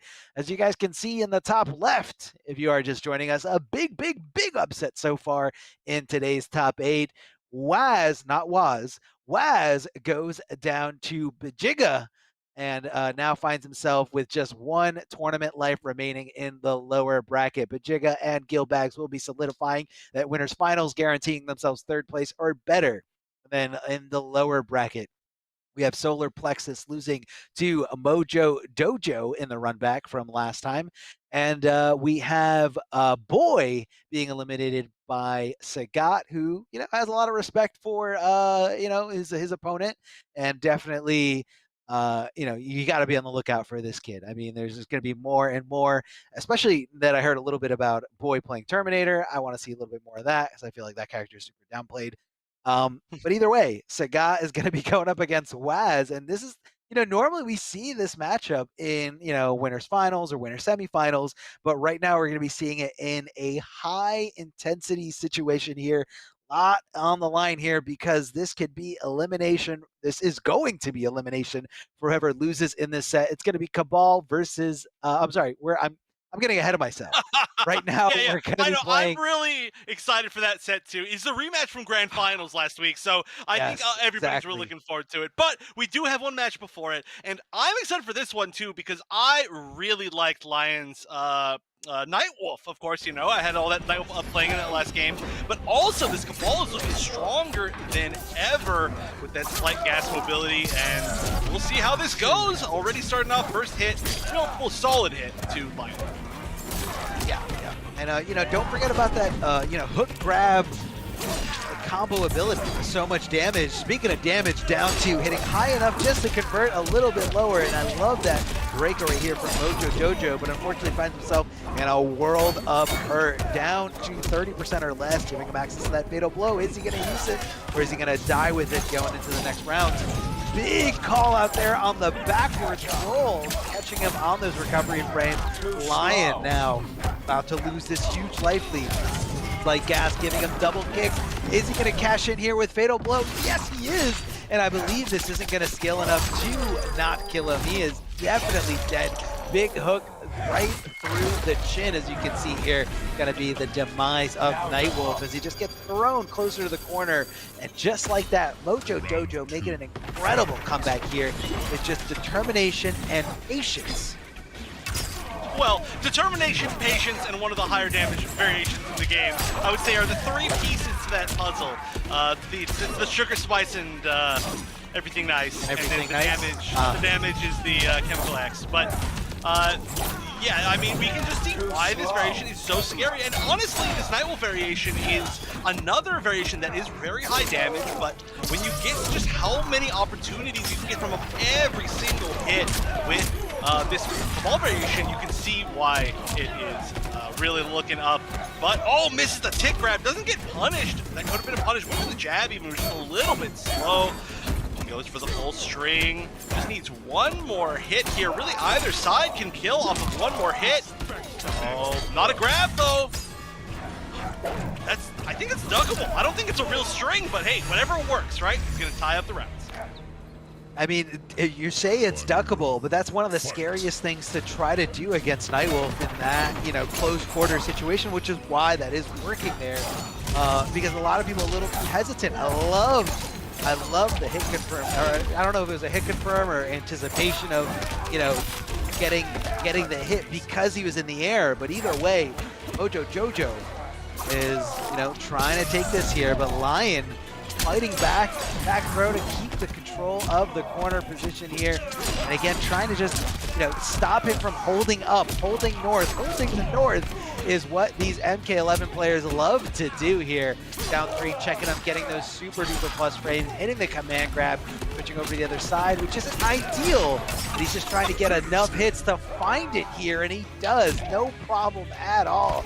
And Lion makes that comeback despite, you know, being demoralized in that first round from Mojo Jojo's, you know, comeback. And that's all because he did spend the fatal blow right there, which is a big deal. It's a very, very big deal. And the fact that he had to spend it meant that maybe he isn't going to be able to get that comeback win again. But, you know, he just tried to just sneak his way out. He was, you know, holding north, like you said. He jumped on wake up like 3 times in a row, and it was just a down one and then a down one, and then finally getting a solid hit. But, you know, that damage does add up, especially when you're at that late in the game and you just need one solid conversion. So maybe the answer in this upcoming, well, I guess few games is just don't jump as much, or just pick your moments better when you're going to jump, right? I mean, yeah, and again, it's I believe Nightwolf's command grab is a mid command grab, but it's very short ranged, little limited on what he can tick throw from it, and honestly, I think it's a little bit one of the least rewarding command grabs, which. You know, but the whole asset, the fact that it's an asset to, you know, Nightwolf's loadout is the fact that it's his armor breaker. And of course, right as you're talking about it, yeah, he lands one of the few tick grabs. Now, it is actually a high command grab, but you don't generally just use it raw. It's usually going to be off of the tick throws. It's just, you see it so rarely actually used as a command grab that, you know, you would think it's mid. But yeah, the fact that it's an armor breaker is a big deal. However, usually we see it with the, oh, I don't know the name of the move. Great, right there. But the roll that amplifies to get the launch, that guarantees that if they break away, you are breaking it. Now, the fact that he's using the Rising Tomahawk means that he's never guaranteed to be able to get that crushing blow or that armor breaker in general. So just it shows that you can do some very different things if you're looking for those breakaways. Yeah, I mean, again, it's all about, you know, the flavor that you want to express with your character. Literally make it your own. Ooh, gets the with punish with the arrows. That was kind of a weird way to do that, but gets a nice breakaway. Maybe could have gotten a punish if he stood up fast enough, but instead delayed wake up. Maybe a little bit of a mistake right there. Oh, and the gas blast. I didn't see that. That was a variation change. How did I not see that? So I do see of course, the hook slam. So we're going to see gas blast and then something else, right? Because I don't think gas blast is a slot move. I was not paying attention clearly, which is my mistake. Yeah, I mean, it does show it there in the loading screens, but again, sometimes there's just so many other things to talk about. Yeah, so we'll see if we get to see what the other move is at some point, but right now is going to go for a very different style, right? Oh, well, that's going to be the kill, but I would have to say that Mojo probably realized that the air mobility isn't really necessary. It's not like he's going to be getting over projectiles like he did against Setron earlier today. I say as he gets hit by a projectile in the air. But yeah, no, having those safe enders with the amplified gas blast probably going to give him a little bit more space to kind of auto space. Oh, what a weird trade. Yeah, definitely a strange exchange there, but hey, you know, you got to roll with it. Sometimes you just can't control a lot of aspects, you know, in anything you do. And just kind of, again, punishing Mojo Jojo for holding the north and just trying to get out of a bad situation because you're just constantly scared of being in pressure. Hits the down 2, but maybe not fast enough to get that crushing blow. And here comes the pressure here. Tries to mix it up just a little bit there where that string normally ends in an overhead. Tries to go for the low hook, but again, it is fuzzy blockable.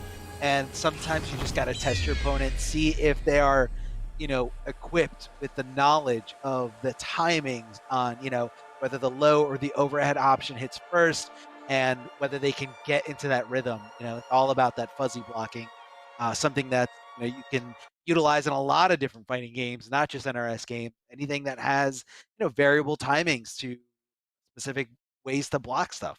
So really love seeing the attention to detail here coming from the ability to block all these things, the ability to keep that guard up, and Lion is looking great, man, looking fabulous here. 2-0 lead, nothing to sneeze at. Yeah, and the fact too that was one of the first times, or maybe the first time, that we saw him go for that mix-up. And if we want to know what the third move was in that variation, obviously we know now that it's the low hook. But we are going to see a return to the previous variation. And I mean, it did sort of work. Honestly, the gas blast worked. He wasn't able to mix up with the low hook. Lion showed that level of comfortability with the matchup, and I mean, it's one that you expected to see a lot more before ultimate. Wow, the back two anti-air. That is a super slow anti-air. What a heavy read to make, but Lion is going to still be eating a full combo. Wasn't able to get that full mix-up situation, I guess, afterwards, as he got he whiffed his tick grab. Yeah. I could definitely call that a whiff. Well, good blocking here. Able to swing back as soon as possible here. And unfortunately, even though Cabal didn't commit to that second hit of the string, still able to get punished here. And that's just the level of attention that Lion is paying here. He's not letting that slip by, and he's making that punish as soon as possible. But here comes the extended hook. Huge combos, able to end it with a fatal blow. No way he's going to have any health remaining here. Wait a minute, it's scaling a lot. Definitely yeah. Wait. I don't know. I think he's alive. He is alive. Oh my god. Down nothing. That scaled so much. I know. I don't know why he did such a full combo before he did the fatal blow. I feel like if he did the fatal blow earlier in that combo, it would have killed. But hey, it worked out in the end. And I mean, Mojo Dojo here is fighting from the back foot. Has to win 3 games straight. That's a great start. And this is a great start in the next round. But oh wow, that could have actually been a back 1-2 down 2 crushing blow. Doesn't need it. Gonna get a ton of damage here. No defensive bar from Lion. Didn't get the full knockdown, but is still gonna get Oki. Just needs one more solid hit, but Lion's gonna get a chance. Good, he could get the chance here. Blocks the string, looking for the reversal throw, and fortunate for Lion, he didn't confirm into the Nomad dash. Just a little too slow there. Maybe the kick just didn't hit right. Forcing the breakaway. Can he make this comeback? He's got fatal blow. He literally needs one hit confirm and a fatal blow, and he's dead. Hits him with the down one on wake up. The audacity from Mojo Dojo. I mean, hey, look, if that's what you need for the win, you don't need a fancy combo. You don't need a risky throw. Just wake up with that down one, because that is, that's what you earned at that point. Bringing your opponent down to the wire, down to that little sliver of health, and that's it. That's it. Down 1. Is this the start of a reverse 3-0 comeback? I mean, Mojo Dojo got, I want to say, rolled over in those first 2 games. And the fact that you can go back to, your original loadout and play that confident, especially in that second round, I mean, that was all momentum, all the right calls, all the right. Yeah, and that was such a scary position at the end to wake up down 1, because that was like a meaty forward 2 or a meaty back 1 or a meaty back 3-4 from Lion. That was it. That was just fatal blow into death. No problem at all. But I mean, a heavy read, and knowing that a down 1 was going to probably give him enough advantage to get a guaranteed chip kill. So he made the correct read, and the fact that you're able to make such a fearless decision even when you're literally on the brink of tournament elimination shows a lot about somebody's mental fortitude. And so I definitely would say that I don't think Mojo Dojo's out yet, but a great flawless block into the armor breaker, and that is actually huge because it does get rid of the scaling on the combo, and the flawless block up 2 does add a lot of scaling. So overall the damage was quite a bit. I mean, you do get the damage over time, which would have been unskilled anyway, but you can see just it added up quite a bit. On the other side though, all you need is one combo to even things out. Yeah. All you need is one combo, and that's, pretty easy to find if you're looking for it in the right spot. Down one checks from both players, but that was Lion, who was actually a little bit disrespectful there, trying to move out of the way, even though he was definitely super negative there, able to move way later after his opponent.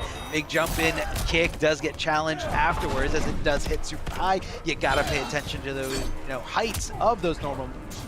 Oh, and a little bit of a trade there. And I love the idea from Mojo to just kind of back off, be where you feel a little bit more comfortable, where I can reach my opponent, but he can't reach me. And Mojo Jojo is running away with this here. Round 2. The momentum in his favor. The potential for a 3-0 reverse comeback is good, and that only helps my case. Win for the armor break right there. There was no breakaway at all, so that was actually quite a bit of a whip. It allowed a full combo punish. That could be a big mistake that he pays for quite a bit. No meter on the side of Lion, though, so not going to be any sort of huge conversions. One of the biggest downsides of Nightwolf is you really need meter to get any sort of good launch. But life is only just evened up here. I'm surprised we haven't seen any reflects on those teleports, or sorry, on those air projectiles, but great back two.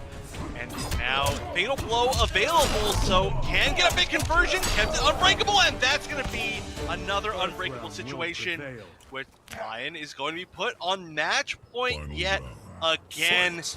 Now, lots of resources available for both of these players this time. This could go either way very easily. And look at how smart that was. He knew he had breakaway, and that was the perfect call out because he didn't waste his meter looking for the following hits. But unfortunately, Mojo Dojo takes the helm, takes control here, finding a big combo of his own. And, breakaway didn't even come into a factor here. That's going to be a big launcher, reaching forward with those far-reaching normal strings, ducking under that buzzsaw, trying to avoid as much damage as possible. And that was the reflect attempt right there that you were actually just mentioning there. But unfortunately, I guess the startup wasn't fast enough. Yeah, maybe didn't notice something, but that's gonna be it. Yeah, great whip punish right there. Stayed patient enough to find that last opening. He's gonna go for the friendship himself. Not a friendship we almost ever see. I don't think I've ever legit seen the Nightwolf friendship in tournament. So that's always a good one with the bear in the background doing the tricks. Shoutouts to the bear, definitely carrying this act, right? Like, oh yeah, you can jump through a hoop, that's pretty cool. All right, bird, you can land on my hand, that's a normal bird thing. But the bear doing all the work. Shoutouts to the bear. Yeah, man. I mean, I don't know many humans who can even do that. I mean, that's I don't know how you could even get a bear to do that, but I mean, it's beyond me why that's not the focus of the friendship. But either way, big shout outs to the bear, and bigger shout outs to Mojo Dojo, who unfortunately this will be the end of your tournament run. You are eliminated from here, but you solidified some points and you turned some heads. A lot of people really paying attention to how much better you're getting, and you got to be careful though. Now that you're going to be on people's radar, especially when we're going into these regional finals, you just showed that you were able to overcome that Cetrion matchup. So I believe you can overcome this Nightwolf matchup. He's definitely going to be hitting the lab and coming back stronger than ever. But let's focus on the remaining 5 players that we have. And coming up next, we do have a match that we normally see on the winner side, very, very close to the end of the tournament. But this time we're going to be seeing it here on the lower bracket. And that is Waz Not Waz going up against Sagat. But before we get into that, we do want to give a little bit of a shout out to Astro Gaming. If you guys want to get yourselves some incredible equipment for your stream at home or just for your regular setup at home, definitely check out Astro Gaming, which is the official audio partner for Mortal Kombat 11 Pro Competition. All caster audio is powered by Astro for the entirety of the season. Please visit astrogaming.com to find out more information on all their officially licensed PlayStation audio products, which are available now. You guys can see the high quality here. We love it. They love it. They love to sell you things. Go out there, get yourselves an Astro, and just treat yourself. Treat yourself to something nice. So big shout outs to Astro Gaming for being a great asset to this whole competition, this whole this whole tour. And yeah, man, we're ready to see this match. I mean, Chef, I was so excited. I jumped the gun and I thought the match was coming a game before. I know you're excited because you know these players. I mean, these players are phenomenal in this region, and to see them here so quickly and to see them in a high stakes situation, it's only going to bring out the best of this set. And it looks like we have Waz going with Shang Tsung. I believe he played this maybe the second or third week, if memory serves right. We saw a little bit of Shang Waz in the past. It's a character that he's definitely had up his sleeve before, but just before this match starts, or as it's starting, I want to just kind of recap the last time that they played. We saw quite a few different character matchups from them. However, I wouldn't say it's actually a character matchup from Sagat. He just went to 3 separate variations. Both the Buzzsaw that we're used to seeing, he went to the Spiritual Guidance, which we're not used to seeing at all, and then he went to the Lotus Fist for different points. So he has a lot of different options as far as that goes. Waz tried to the Cassie got zoned actually by Kung Lao, which is a very rare thing to see. Went for the Jade, which fell pretty quickly to the Spiritual Guidance Lao, and then went overall for the Frost. But right now, this is a character that is known to do quite well against, against Kung Lao, and that is Shang Tsung, and you can see exactly why, controlling all that space that he wants to be in. Yeah, and then that's what it is. You know, you got to watch out for these corpse drops. And again, even the air's not safe. You saw Waz just picking him out of the sky with that Ermac lift and, you know, getting good damage. And that's what it was right there. That was anticipation. Anticipating for Kung Lao to do what Kung Lao players do, and that is jump forward at you to try to, you know, apply that jump kick pressure.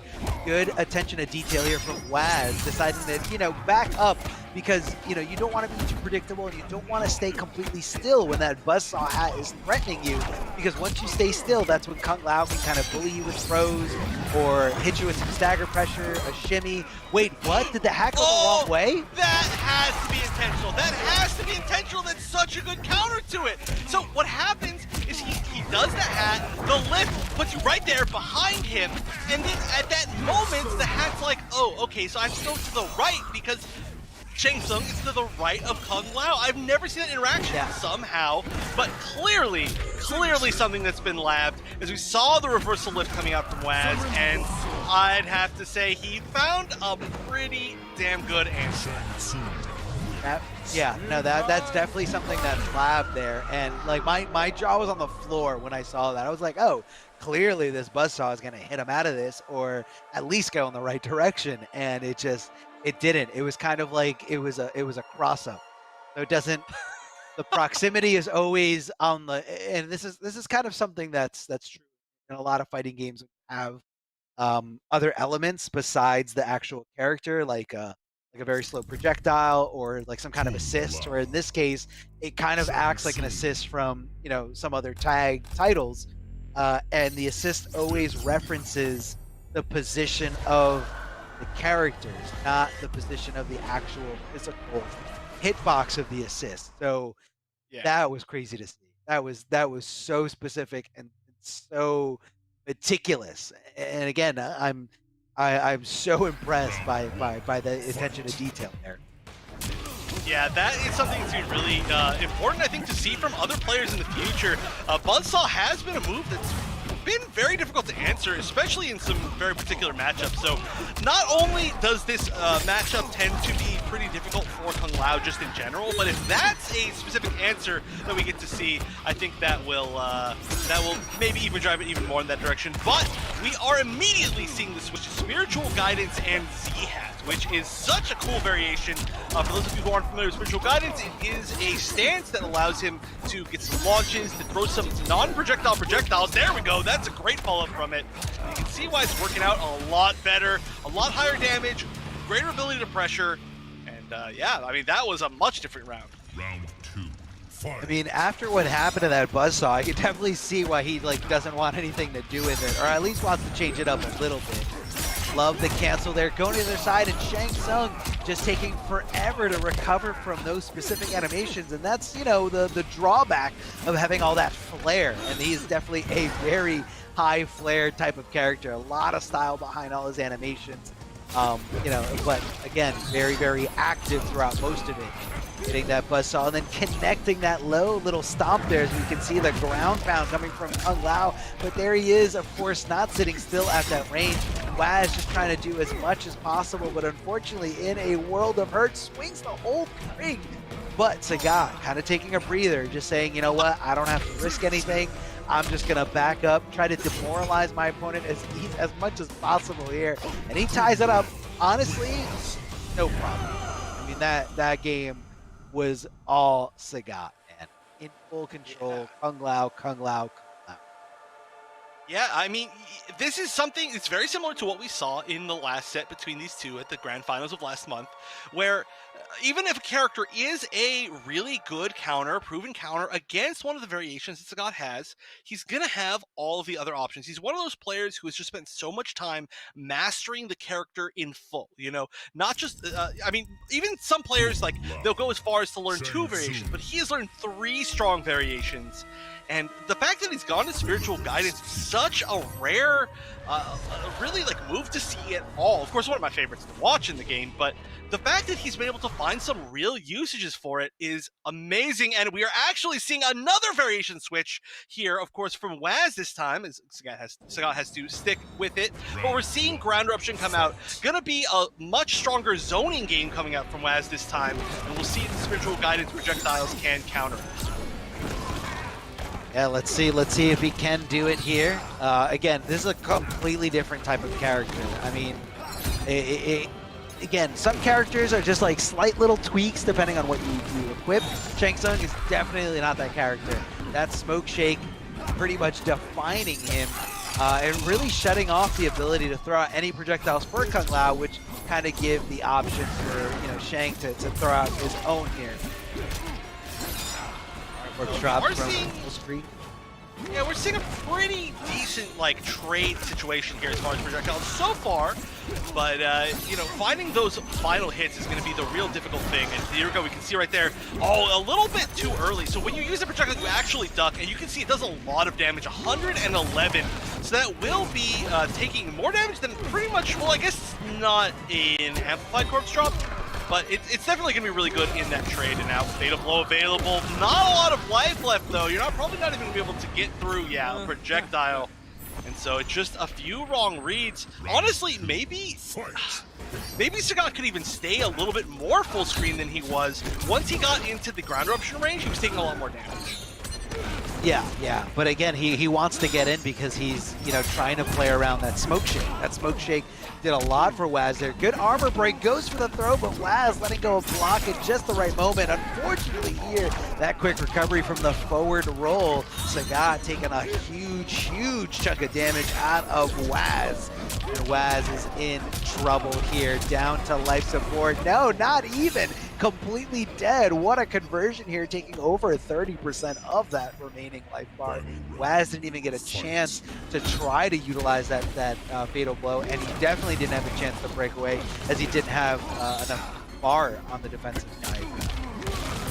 Yeah. Auto shimmy. One of the best in this game. I mean, you just walk up 1-1-1. They think it's a throw. They let go of block.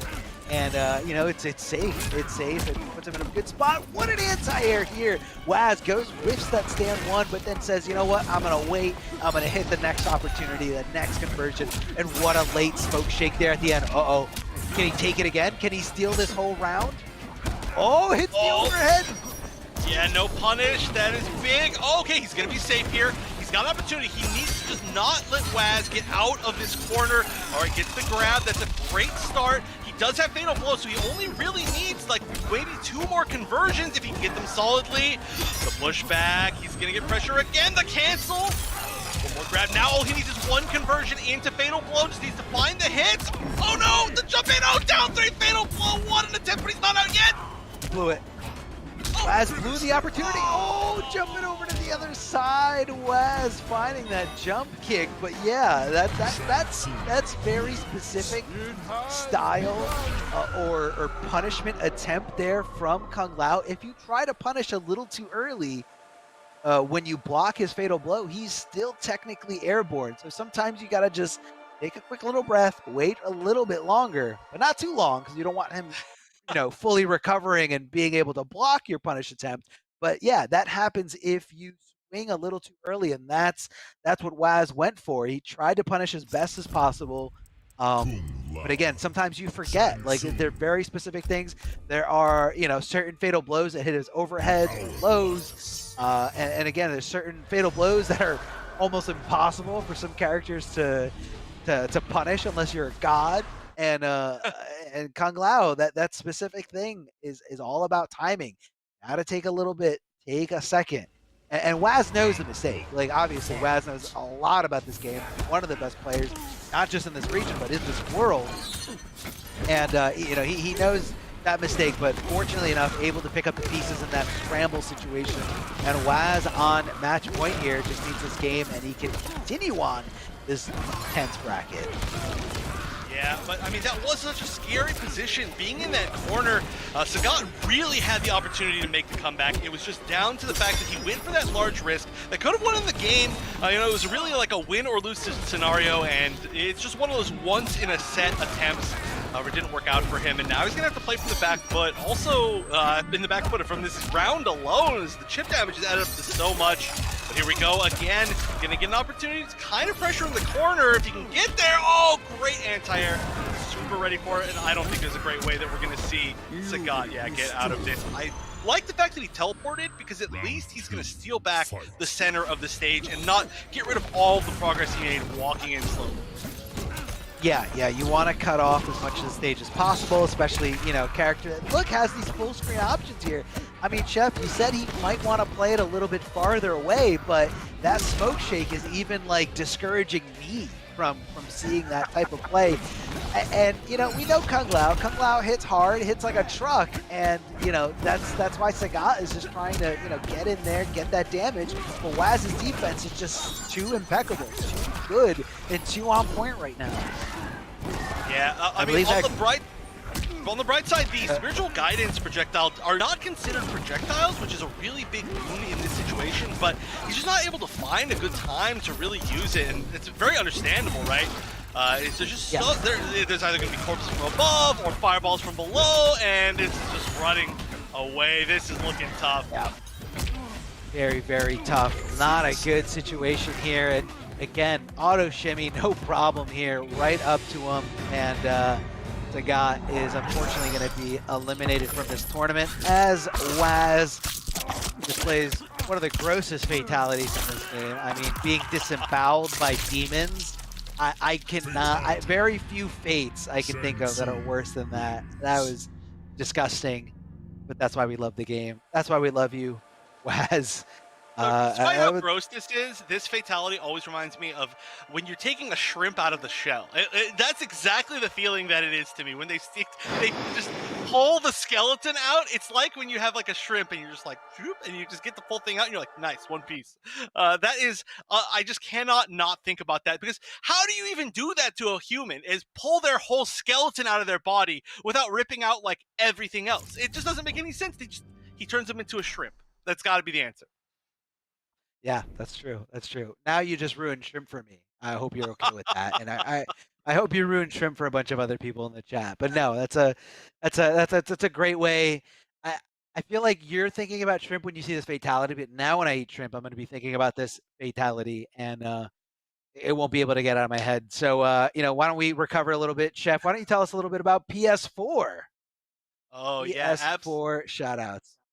Absolutely, yeah. We of course, a huge shout out to PS4 Tournaments, who has not approved my my choice to compare that fatality to shrimp. But of course, the PS4 Tournaments are the ones running the MK11 Pro Competition and the PS4 Tournaments Open Series, which are their weekly competitions. You can sign up still for either of them. Again, we're only halfway through, a little bit more than halfway through this one in particular for the MK11 Pro Competition. So visit the competition center at compete.playstation.com. You sign up with your PSN ID.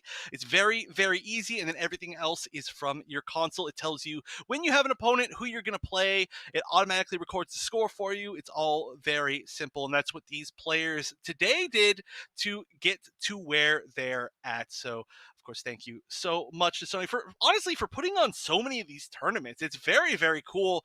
I expected, maybe about a year ago that we were going to see a whole lot less tournaments, and then now we're seeing a whole lot more tournaments, which is not what I expected. Oh, There's yeah. actually literally too much MK for me to follow at this point in time. Yeah, I mean, it cuts out a lot of work for a lot of people. I mean, not to say that it's no work to organize something, on this grand of a scale on an online setting, but it's great for the situation that we're in now, and we're just seeing more accessibility. A lot of communities are being, built up, and you gotta love that. Whether you see any kind of community, any part of our game getting bigger, it's just good for everyone, and hopefully that's just gonna mean, a bigger outreach, more people watching, more people engaging, more people enjoying Mortal Kombat 11. And at the end, that is the goal, because we do love this game, we do love the scene, we do love being a part of this.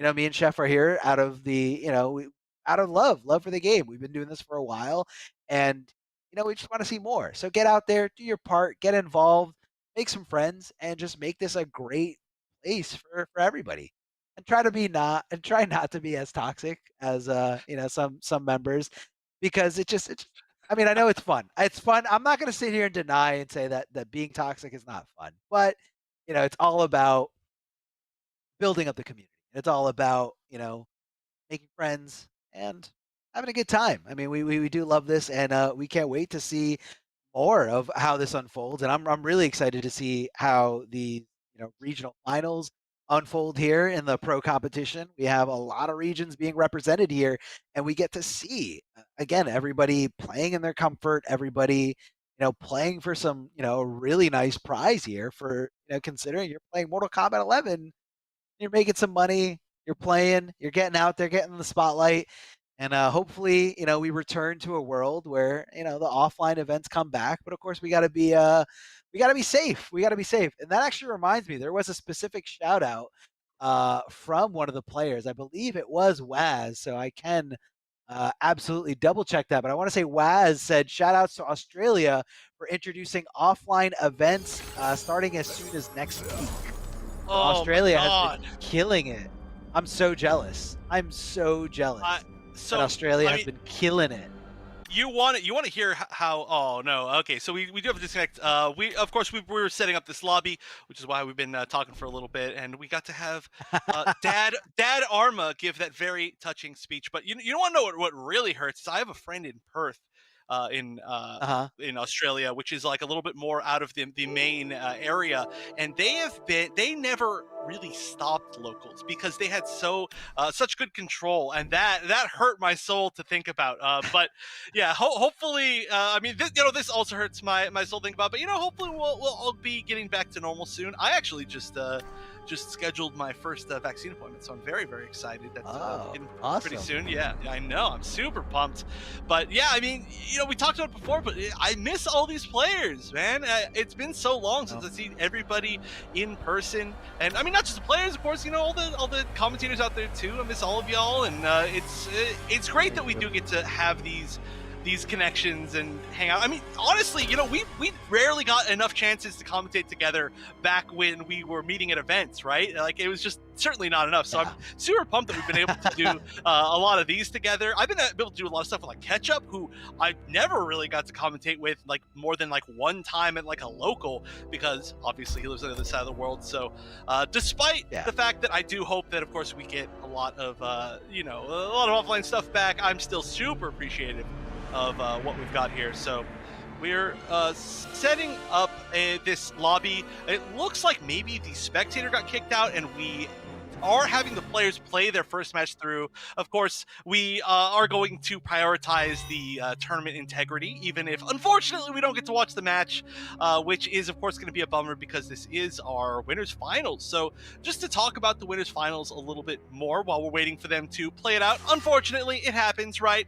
Hey, it's going to happen. We got tons of offline events, but maybe actually if we could look at the bracket again, just to kind of like talk about where they're at. Oh, what? This is so neat. This is so neat. The King of the Hill overlay that shows us their life. So let's guess. Let's guess what's happening based on the damage that they take. once this, I guess, round restarts. Yeah, it takes a little bit of an animation. Maybe that's weird. It's kind of staying there for a while. I'm guessing somebody. I don't know. I don't think it's a disconnect. Oh no, I don't know. We got I was- super mixed up.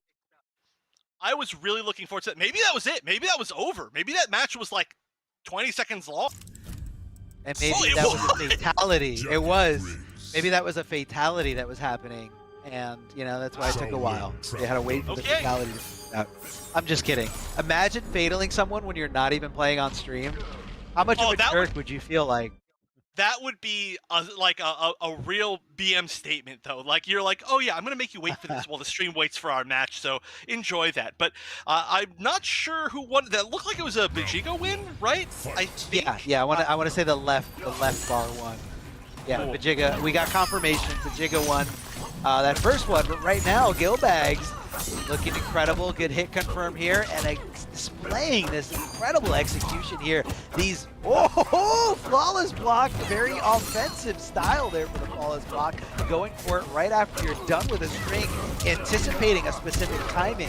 So, you know, that kind of throws off your opponent. They're thinking, you know, maybe I shouldn't swing right away, or maybe I should go for something a little bit more risky, like a throw. Big jump and kick here from Gilbag. Sub-Zero trying to run away with this air-to-air Jackie. No problem at all for a fast punch like that. And Gilbags trying to take this back here, trying to solidify game number 2 here.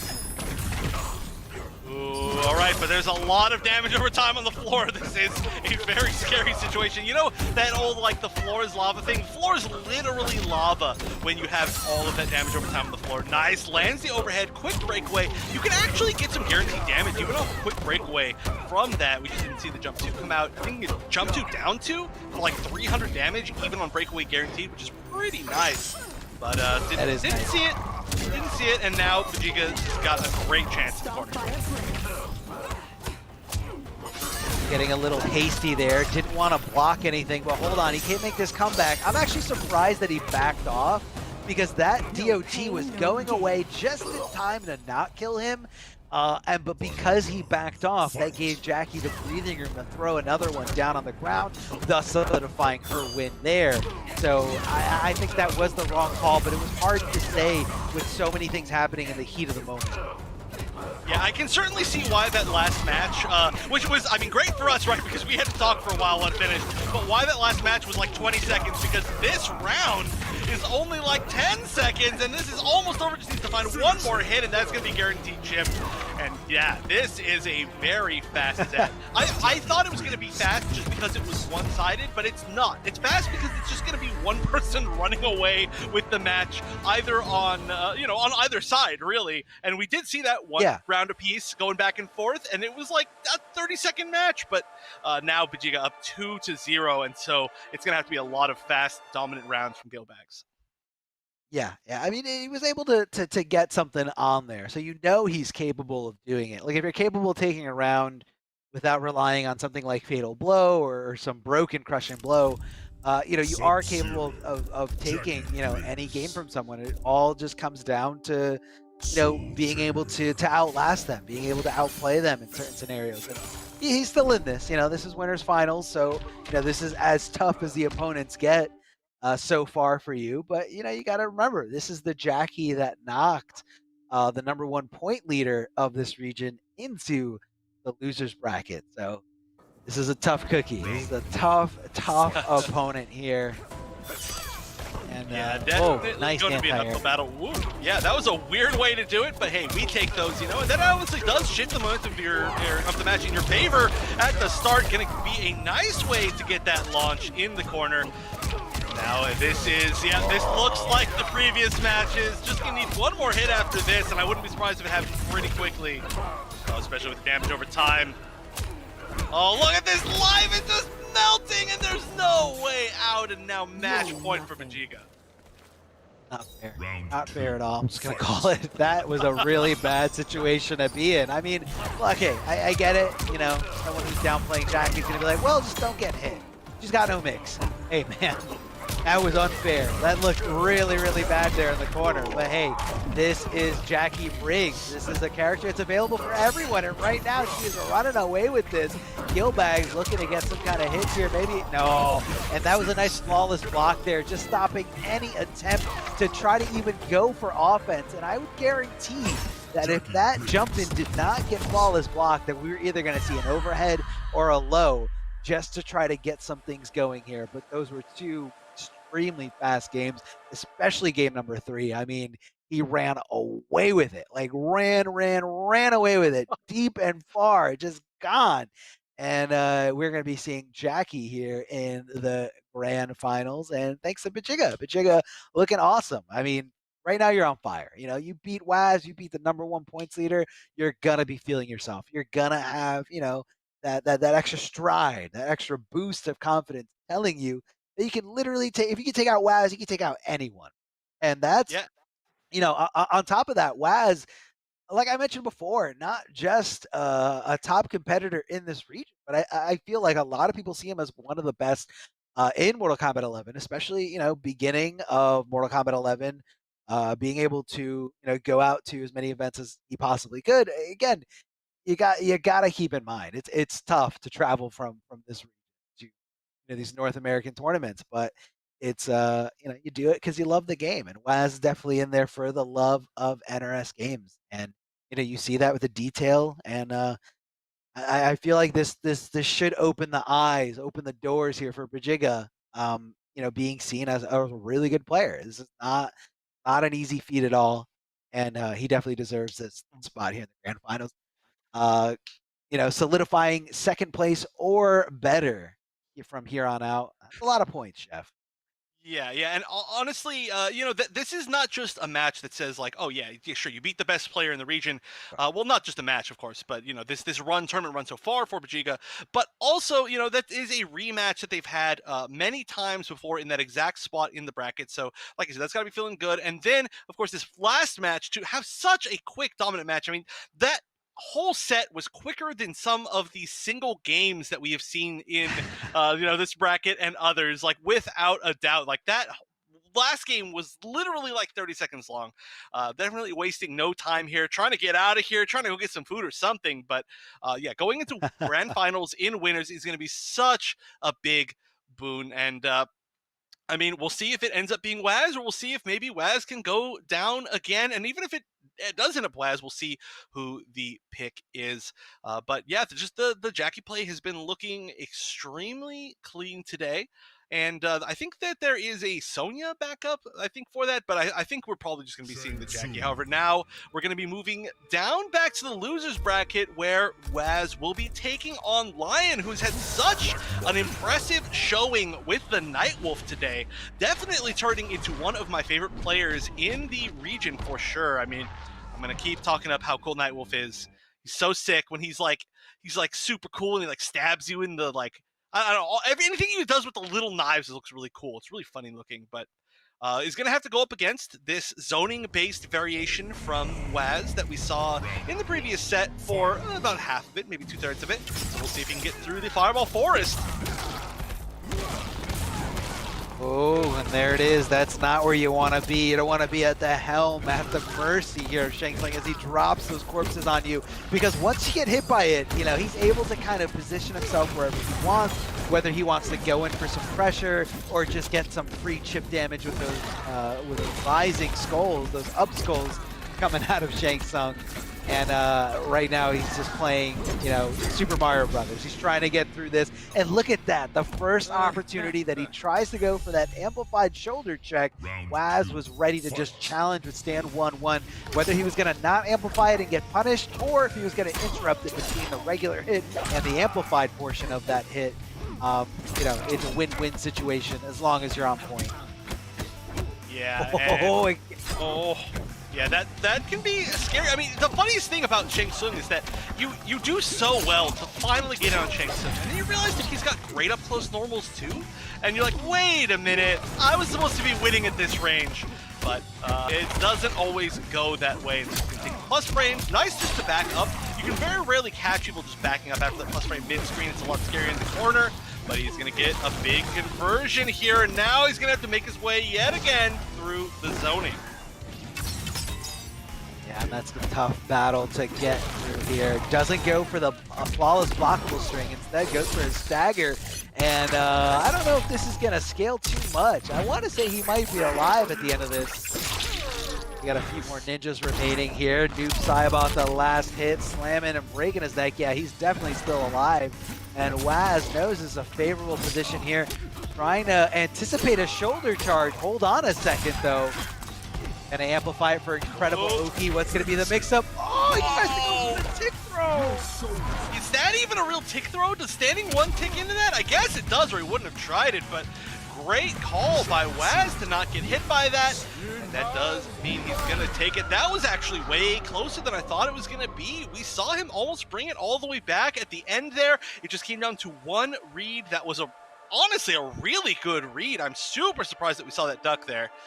So this is certainly far from over, and I do think that the Shang Tsung pick, although it worked out earlier, obviously against Sagat, but it looks like it might not be quite as good of a pick in this scenario. It just does look like the answers are there for Nightwolf. The zoning isn't going to be doing quite as much damage, maybe, but hey, you know, if it works, it works, and now he's locked in for it at least for one more game. Yeah, I mean, he could change up the variation a little bit. Some people come to the table a little bit more equipped for certain opponents, certain characters that force you to play matchups a little bit, differently, at least with a different take. But it looks like we're just seeing the same one. You got the Rising Tomahawk with the combo extensions, and then you have the Tomahawk Swing, which is the command grab, just for that extra little bit of a mix that, Nightwolf doesn't really possess in his regular core-based set. Well, he's going to have to, I mean, once again, I'm going to say this a lot, but he's got to get through the zoning. He's doing such a great job of it. Using the wave dash from Nightwolf, that is pretty good, honestly. Just his forward momentum does carry him pretty far, and he's getting into this range. He knows how to challenge, but yeah, this damage does actually add up. As much as I said that, maybe he's not going to, not able to zone as much, I was certainly wrong. But here we go. Opportunity. Needs to get one more opening. He's going to do massive damage. I love the forward throw Oki right next to you after the animation is done. So able to continue the pressure, and Waz just waiting, being so patient and biding his time, looking for that opportunity, and just seizes it out of the air with that down two. And that is that's showing you right there that Lion is a little bit antsy there, deciding not to block on that wake up, thinking that maybe Waz dropped a combo, so this is a situation where I got to get up and start swinging. And Waz knows this, as he knows this is a player that's willing to swing right away. Down two out of the sky, no problem, anti-air just like that. Full on, damage here. Oh, but he's got the opportunity. Yeah, that was going to be tough. I mean, every single touch is going to be pretty scary if, if the reads are made correctly, but you're not going to get so many true mix-ups out of Nightwolf, so yeah, that was going to be a pretty tough spot. And that was looking a little bit better that time than it was previously, the Shang Tsung matchup against the Nightwolf. So everything that I said before, maybe not quite as applicable. It does look like the zoning's working pretty well. We haven't seen quite as many maybe like raw shoulder charges to try and check the zoning, or to try and move forward just slightly to get past the ground eruptions and then get a punish. But there's got to be some answer, right? You know what? We actually, we haven't seen Lion all that much. There's an opportunity to switch to a different character, a different variation. There are, oh no, it looks like, oh wait, was that the projectile? It's very hard to see. We'll see it. Yeah, we'll see it here as it loads up here on the screen. Again, a nice little advantage of the online tournament is that we can see the loadouts of specific custom variations easily here. Yes, lightning arrows. So this is the mid projectile here that you're going to see. It's a little bit slower than the straight. It replaces the straight arrow that normally hits as high with a little bit slower, but mid lightning arrow, so it's going to be a little bit harder to avoid in terms of chip damage. Beautiful forward roll there to kind of close the gap between himself and the zoning opponent. But Waz coming off that breakaway and just swinging with those down pokes. Look at all these flawless blocks coming out of both opponents here. Reversal throw, good call out, but again, risky stuff. Trying to guarantee that chip, but Waz with the reversal rising skulls here. Definitely the right call and not a right call here, that rising tomahawk. Yeah, and I don't even think that's a true punish. I think he was just pressing a button afterwards. It was not blocking. I think he's going to say counter, though. And unfortunately, the lightning arrow not working out quite so well. I mean, it is a choice that makes sense, but only if you can get yourself at least, like, close to the life lead or even. That's a block. Gets hit by the final hit. Still an opportunity. Gets the grab. Okay, one more hit here. His fatal blow. He just needs to make the right choice. Another grab. Will he go for another grab or a strike now? It's getting close to the damage that he needs to kill, and the wake up 3 after that weird knockdown with the forward 1 catching him out of the air is enough. But on the bright side, first of all, Lion showing that he's still in it no matter what the life deficit is, and also has a great position here in the corner. Oh yeah, no, definitely does here. You gotta watch out though, those interactables, a nice way to get you out of there, but that is a risk if your opponent reads it. Again, another forward roll here coming out of Lion, but unfortunately drops the combo here. Maybe he thought he was a little closer to the corner. Big down to crushing blow for a lot of damage here. One of the few resources that's going to lead into damage coming out of Shang Tsung. Waz taking opportunity wherever he can here. But right now, Lion knocking on the door of that defense as Waz trying to swing back, but he didn't commit. Lion didn't commit to that whole string, but that's okay. Taking advantage anywhere he can, the momentum anywhere he can. Coming off that breakaway, and Waz just backing off, trying to get any last hit, and he does with that big jumping kick. That's going to be 3-0 for Waz, and now he's going to be solidifying his spot into the losers finals, where he can potentially take this entire tournament still. This double elimination, so watch out for anyone that stands in his way. But unfortunately, that's it for a Lion. Coming out with 4th place, getting himself a good amount of points here. A lot of points there. Again, seeding is going to be really, really key for all those players that are guaranteed into the sub-regional finals of Oceania. But I don't even think Lion is one of those players. I don't know if you've got the leaderboard there, but that is accessible online, so you guys can check that out and see, you know, who needs what. And there's still 2 weeks remaining after this. We have 8 qualifying weeks for all these regional finals, for all these regional events. And are you sure it's not 3 weeks after this? I think you said 2, but I think there is still 3, right? Because this is week 5. I think this is week 6. This is week 6? No way. This is 5. Yeah. We'll figure this out. We'll figure this out maybe during the break. But of course, before... Oh, it is 6? No way. Oh, okay. Well, I missed the month, clearly. Tricked. All right. Yeah, I was hoping I wasn't going to get made fun of on stream, but we learned it very quick. But okay. Yeah.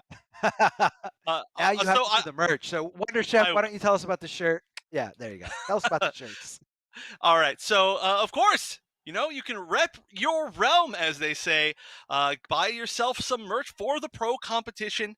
You can go out there in the world once everybody starts being able to get back out and show off your loyalty to, of course, Melina. Like you said, our favorite character. The cult of Melina is always just so supportive and so kind. But go to Amazon.com/Mortal Kombat and you can get a piece yourself. I don't know if the Melina stands, you know, when they see each other with Melina merch out in the wild, if they have some sort of like call that they use to communicate, or if they just posted each other on Twitter. But one way or another, they'll know that you've got that character on the mind. And, you know, honestly, all jokes aside, I am a big Melina fan in this game, and I'm a big Melina fan in general, right? So I do hope that we get to see more Melinas, which is a character it's pretty rare. But yeah, anyway, go buy, go check out the merch. And like Arma said last time, you know, this is the perfect time to do it because we are going to go to one more short break before we close out the rest of this bracket. So don't go anywhere because we will see the finale of the Mortal Kombat Pro competition here at Oceania right after this.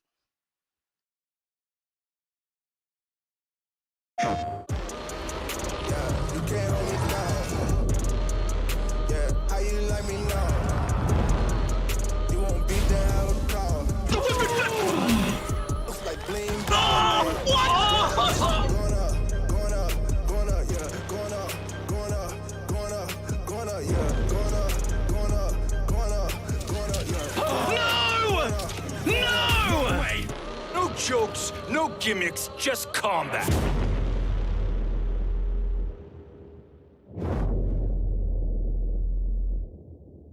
PlayStation.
Hey guys, Ketchup and Mustard here, and it's time to test your might in the Mortal Kombat 11 Open Series. Ready to rumble?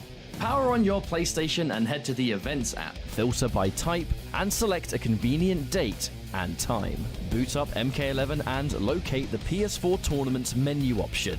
Click it to visit a familiar place, the Console Events tab.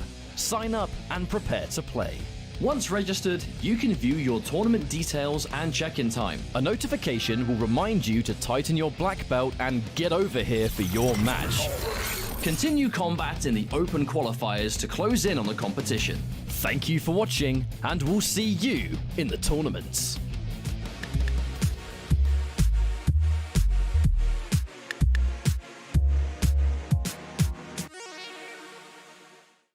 PlayStation.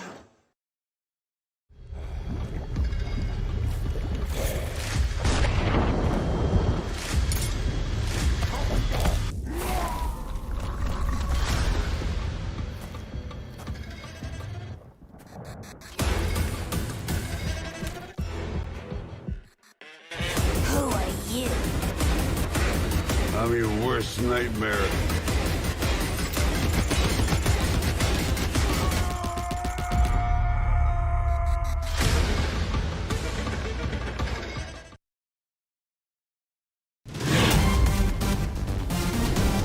Any ring I step into is mine.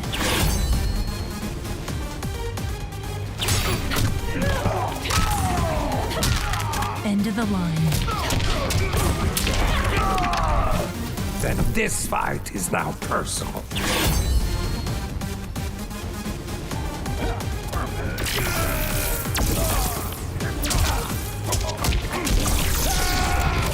It is exhausting being so perfect.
Welcome back, ladies and gentlemen. I hope you had a great break because we have some intense matches ahead of us. But first, I am Darth Arma, and I'm joined by the wonderful Wonder Chef. And I know he's super excited to see how this top 3 of today's tournament is going to pan out. A little bit of a surprise. We have the points leader of this region, definitely seen as the #1 NRS player in this region. Of course, that's Oceania. Waz, not Waz, is here in the lower side of the bracket. Losers finals, trying to fight his way back through to get into the top to keep the streak alive, right? He's won every single week so far. That Yeah, which has been 5 weeks. I'm ceding that point.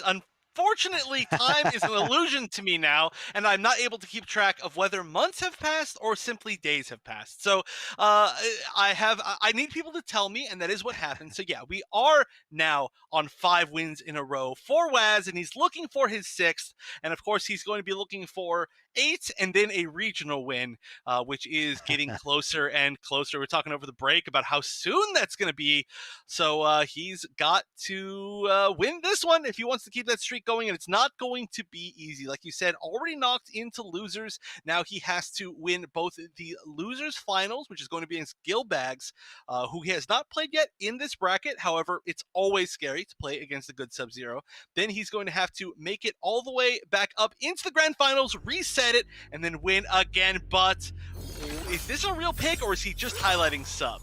I don't think. I don't know. Sub, right? Maybe he's no. That's not the Waz I know. Waz definitely going to be looking for Jade.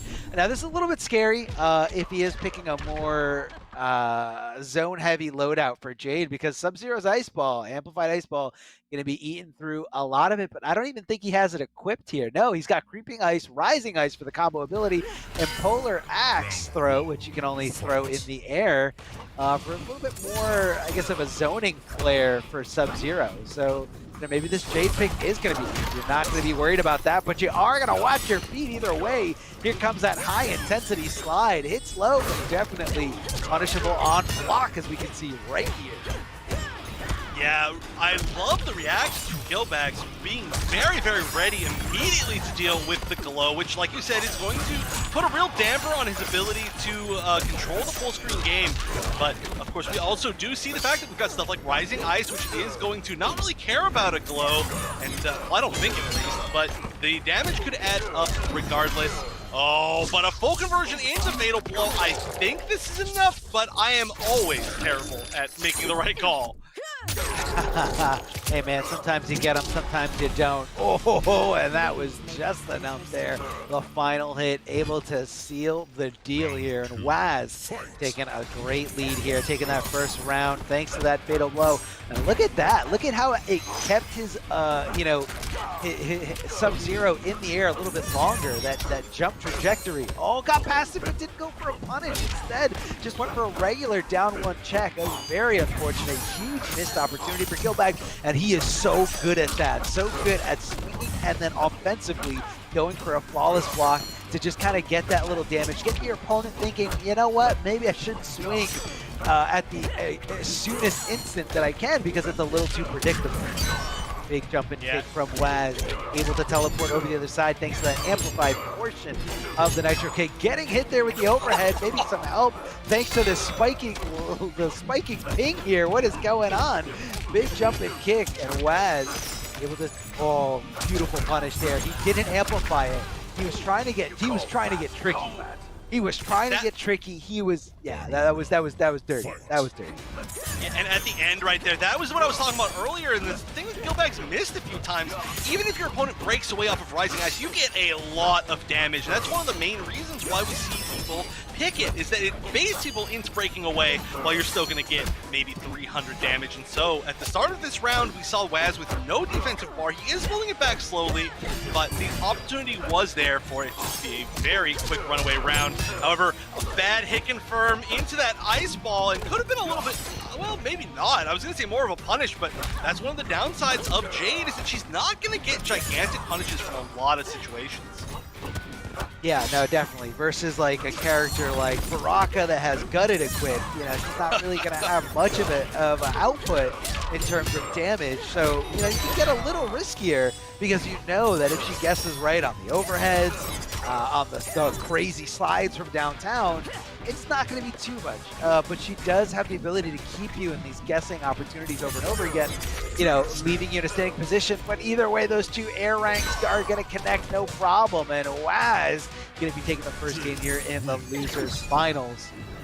So, he's looking for the run back. He wants the run back real bad. He's not playing any games. I don't know if he's going to try Jade again against Jackie or if he's got a better pick, but I think he's going to try to focus on one set at a time. He's got to get around this Sub-Zero, around this, you know, these crazy slides, these overheads that lead into good damage, especially if he's got Fatal Blow ready to go. It's tough. Yeah, Gonna be tough. I don't think this is over yet by a long shot. I mean, that was a really good round that Killbag's won, but it just wasn't, I guess you could say he wasn't able to find that first initial opening the second round afterwards, after he'd baited the breakaway, and that could have just led to everything. But, okay, so you know what? So interesting thing here is that we do see pole vault as an option here, and I thought that I was just, like, seeing things that Waz used it in the very first game of the day, but we do see pole vault, and we're not seeing any conversions into pole vault, which is going to be one of the best reasons to use it, or in fact even just block strings into it. We're just not seeing it. Oh, big damage here coming out of Killbag.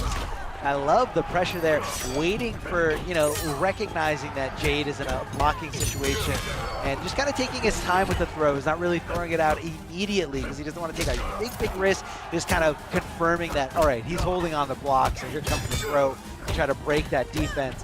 But Waz coming back slowly but surely. These little hits, stray hits here and there. Tries to check her for trying to glow up. It does have some recovery, but not fast enough there. Even though that slide is super duper quick to get there. Here comes those air rangs, and Waz getting this round here. Killbag's getting those successful hits, getting, you know, a little bit of damage here and there, and he was just there. Oh, huge whip on the throw, but doesn't get punished here from Waz. Nice air-to-air exchange here in favor of Sub-Zero, but not able to really convert much afterwards. Big jump and punch here. One of the best in the business. Oh, yeah. I mean, for some reason, Sub-Zero has always just had great jump-in punches, whether it be MK11, MKX, or even Injustice 2. For whatever reason, he's just the long arm of the law from the sky, and it just adds to this mix-up game always. But this is a great round for Killbag, finally finding a really good one. Oh, and the tech to keep Waz in the corner. Gonna trade, holding this corner position so well. Oh, and I like the risk. At the very minimum, that did push Waz out of the corner a little bit. Even though he still doesn't have a ton of space, it's a lot better than no space. Yeah, no, getting a little bit of breathing here. You also have access to that interactable, so you got to watch out. That one can tick throw from certain things. And, really good players like this, they're going to know. It's going to be on the radar. Trying to throw some rangs. Of course, when she's purpled up, she can't get frozen here. So Skillbag's going to be looking for the slide there again, trying to just check her. But I don't know if it's that he's not reacting fast enough, or if it's that that it doesn't have as much recovery as it seems, or if that Sub-Zero needs more buffs. I mean, it could be. Oh that. yeah, it should be. I mean, minimum 6 frames, maximum 6 frames. And goes full screen. And we should also probably make it launch mid-screen too. So without those, I don't know if Sub-Zero will ever be viable. You see, look at that, buff Sub-Zero. Look at this. Oh man, this is so bad. This is so bad. I mean, Sub-Zero just getting decimated here on the stream as Waz using Jade. Jade of all characters. I mean, low damage output, but of course she's got that mobility and she's got that very unique trait where she can kind of ignore projectiles. It has been nerfed for since the last time Jade has actually been in the game. Did she have an animation when she did it in MK9, or did she just go right into purple? Just did it. Like also, she did when she got hit, it didn't go away. So it used to be that if you had the combo with projectiles, it would just never work, which was pretty funny. But not if you were. I mean, at least it's not like we're. Oh, that's oh no, they're good. But at least Jade wasn't a very good character in 9, so it could have been a lot worse. But yeah, it's not as good of a move. But overall, Jade, way better, right? Huge glow up. Oh, that's a good one. Huge glow up from Mortal Kombat 9, for sure. There it is. Now, yeah, definitely seen as like one of the worst characters in MK9. But man, did you see that flawless block? I mean, everyone jokes about the best anti-airs in MK11 aren't really anti-airs. It's just flawless blocking and up to it. Like, stopping it right away. It works, man. It works. Skillbag's looking like a completely different player here. Full control, not only that, but also aware of his surroundings, aware of where the corner is, and able to throw Waz right into there. And this is, the creeping ice counts as a projectile. It went through the purple stuff. Oh, okay, so that's actually a question that I had. I didn't know whether or not that was considered a projectile, but yeah, clearly not going to be a good option to use in that situation for the future. Look at that. I love the use of the axe.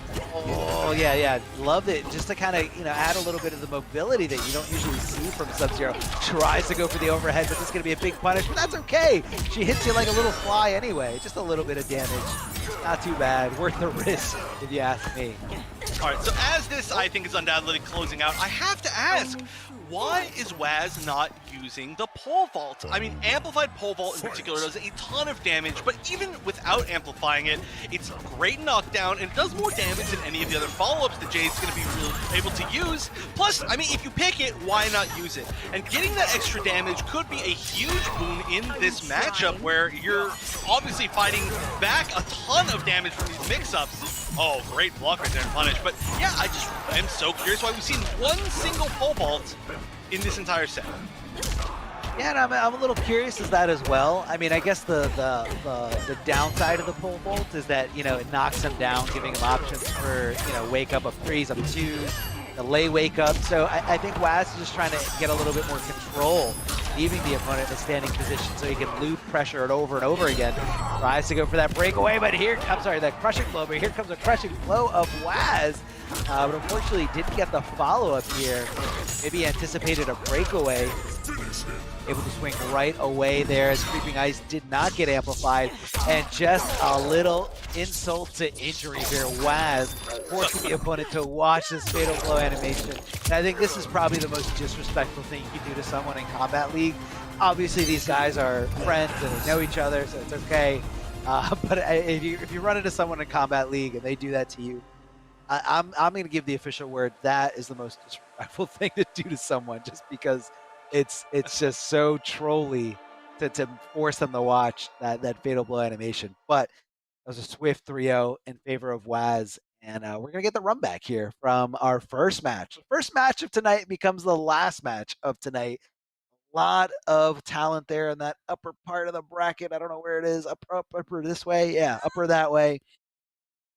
And, hopefully we can see the bracket there, or if we have anything else to, to kind of just break down what we've seen so far and being able to, see what these guys have, fought through, who they've played against. But again, no surprise here.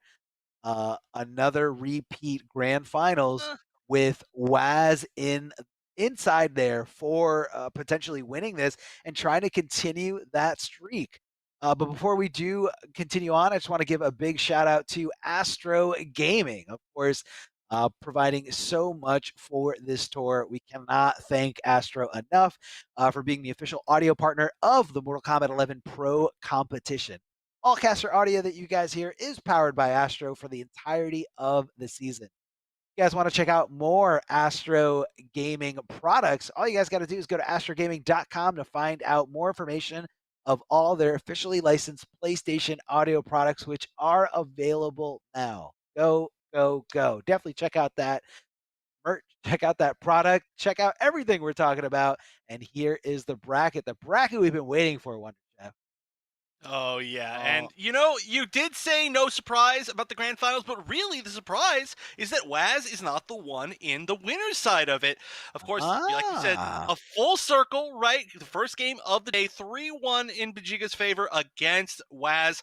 Using that Jade, we'll see if the Jade comes back. But on the other side, we've seen just a lot of, I would say, unexpected wins today, with Killbags really running through a lot of the bracket, doing very well. Lion coming through, showing off that really incredible Nightwolf that I am a huge fan of. And then, of course, the Cabal from Mojo Dojo is, I think, the other thing that I really have to point out. Very, very impressive. Actually, I mean, really impressive play from every single player here today. I'm just going to also say the other names, Solar Plexus and Boy 987654321, just because they also played extremely well. But, it's really never a disappointment watching this bracket. But the question remains, who will Waz use, and will he be able to reset the bracket and become the 6-time OCE champion? The Sindel! Okay. I was going to say he's definitely not using Jade. I think whatever he was trying to test out here. Now, this is a specific scenario because this is a new set here. So no player is locked to whoever. So we might be seeing a little bit of a hidden select or a little bit of the character select dance that we've seen, time and time again, whether we're talking about offline tournaments or online tournaments. You're gonna pick Sindel. I don't want to pick Kung Lao. If you're gonna pick Jade, I want to pick Kung Lao. But it looks like Waz is okay with the idea of fighting Cetrion in this scenario, trying to go with, I'm sorry, not Kung Lao, Jackie. Jackie's the character I meant to say. I'm thinking too much of Sagat, because usually we see Sagat here in this grand finals against Waz. But no, so not going with Jackie like Bajiga did in the winner's side. Oh, what? Come on! What a way to start off the grand finals. I mean, if there's one move in the entire game that's going to be the most tilting thing, it's going to be that. And catching a jump back Hell's Wrath at the start of the game. All right, Waz. All right. Ooh, this move. The scream from full screen. Full scream. Oh, love that execution here. I love this Sindel. I feel like a lot of players don't like it because it's a little tougher to hit consistently, but the Waz likes the little bit of flair here. Cetrion ending the combo there with that rising wall, super duper plus right next to your opponent, and look at that screaming Banshee hit. Tries to go for the fatal blow to break the potential armor break. I'm sorry, the armor breakaway. Waz looking in a bad spot here, literally only able to block one more thing. We all know how that chip damage from Cetrion just adds up. Of course, giving us shades of Aquaman from Injustice 1. I'm just kidding, she's not that broke. Big crushing blow here in the air. And, this is the Vegeta running away with it with a completely different character. You know, I'm not seeing the usual, you know, tight execution that I'm used to seeing from Waz. A lot of dropped combos, a lot of dropped opportunities here. Yeah, he's so good at these combos usually, but I mean, you know, it is good to remember that he did just come off of several wins from the losers bracket, all with different characters, so he might just not be in the correct headspace and hand space, I guess. I'm gonna make up that word. Or Sindel. Yeah. She's a very difficult character to execute well with in this variation, but you can see why he's picking it. You know, one trade, or really one like projectile interaction from full screen, and you can get so much damage. Okay, lands the fatal blow, not out of this yet, but this is going to be very hard to follow up from last breath territory. That's a lot of damage. The turns give wake up Oki, wall. It does give at least 4-4 Oki. Oh, but the wake up jump forward, wake up wall I think would have been a great option. And it would have also worked, but we're gonna see the what are the twins call it? Speed bagging? No, that's not right. That sounds worse than normal. Speed crouching? Yeah. I don't remember. But yeah, we're gonna see some Hyper disrespect crouching. is what I'm saying. Ooh, I like that. That's definitely what it is. Definitely what it is. Disrespect and definitely 100% feeling yourself, taking this lead here. And hey, man, we started this set with getting your face screamed off from Sindel. You got to take this win, knowing that it started like that. But unfortunately, due to some execution errors from Waz's part, you know, I'm just gonna call it as it is. That's what happened. I'm not sugarcoating it. I'm not pretending that something else happened. Like, that's literally what happened. He hit the right move, crushing blow, and he just dropped the jump. I believe that's jump 2, where she jumps and uses the air, which is understandable. It is a little tight because if you hit it too early, you're gonna miss, and if you hit it too late, you're also gonna miss. So it's very specific timing, and you know, you got to anticipate how far away you are, the arc, because you're trying to get as much damage as possible. So it looks like Waz is switching back to Jade. But you gotta wonder, is this the right pick, anticipating a potential switch over to Jackie? If you're asking me, I would say no. Okay, so I do have to say, okay, this is a different variation, and this is a variation that has the pole vault and the amplified nitro kick from the pole vault. On top of that, it has the air razor range. But the reason why we're going to see this variation is because I saw Waz practicing for a really long time for some reason. The ability to punish the vines on block from anywhere on screen with the run into amplified vault, and I think he wants to show that off right now, but we'll see it when we get there. And this is a very pressure heavy variation, so if he gets in, he can do a lot of work, but right now, not looking like it's getting in. I mean, hey, you try to get in on Cetrion. I mean, this character with the best backdash in the game, you know, projectiles for days, options for days, a tornado that just pushes you back. It is tough, man.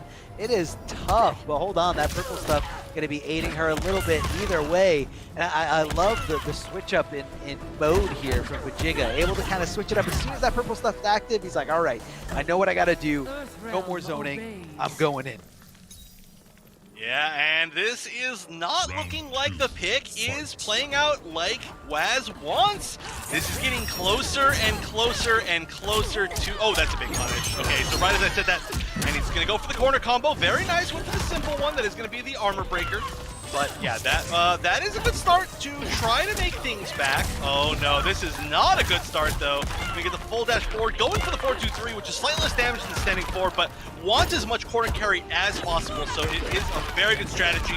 Gets the escape failed by throwing back out of the corner. Just says, I don't care, I'll take the damage.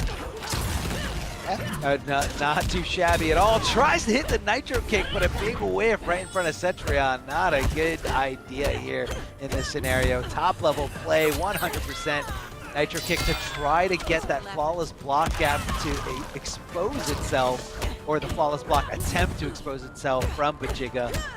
Look at that. Look at the patience here, blocking these attempts and just teleporting. Again, you got to wait your time to use your totally fair teleport to get you out of that bad scenario. The air ranks to get reversal punished here as Cetrion just summons the wall. And look at that disrespectful bag again. And we're one game away. One game away from breaking the streak. Waz, I know this streak means a lot to you. Yeah, and so this is the highest pressure scenario. Who do you pick, right? Who do you think he's going to pick? Not Jade. I mean, again, not to say his Jade is bad, but I just think it's not working against, now we saw it not work against Cetrion. It definitely didn't work against Jackie. Yeah, you can change up the character a little bit with different customizable moves, but for the most part, she's got core strings. Still really so punishes. Not a lot of damage output, but Waz was one of the early Cetrions, one of the first Cetrions really to do a lot of work in the scene.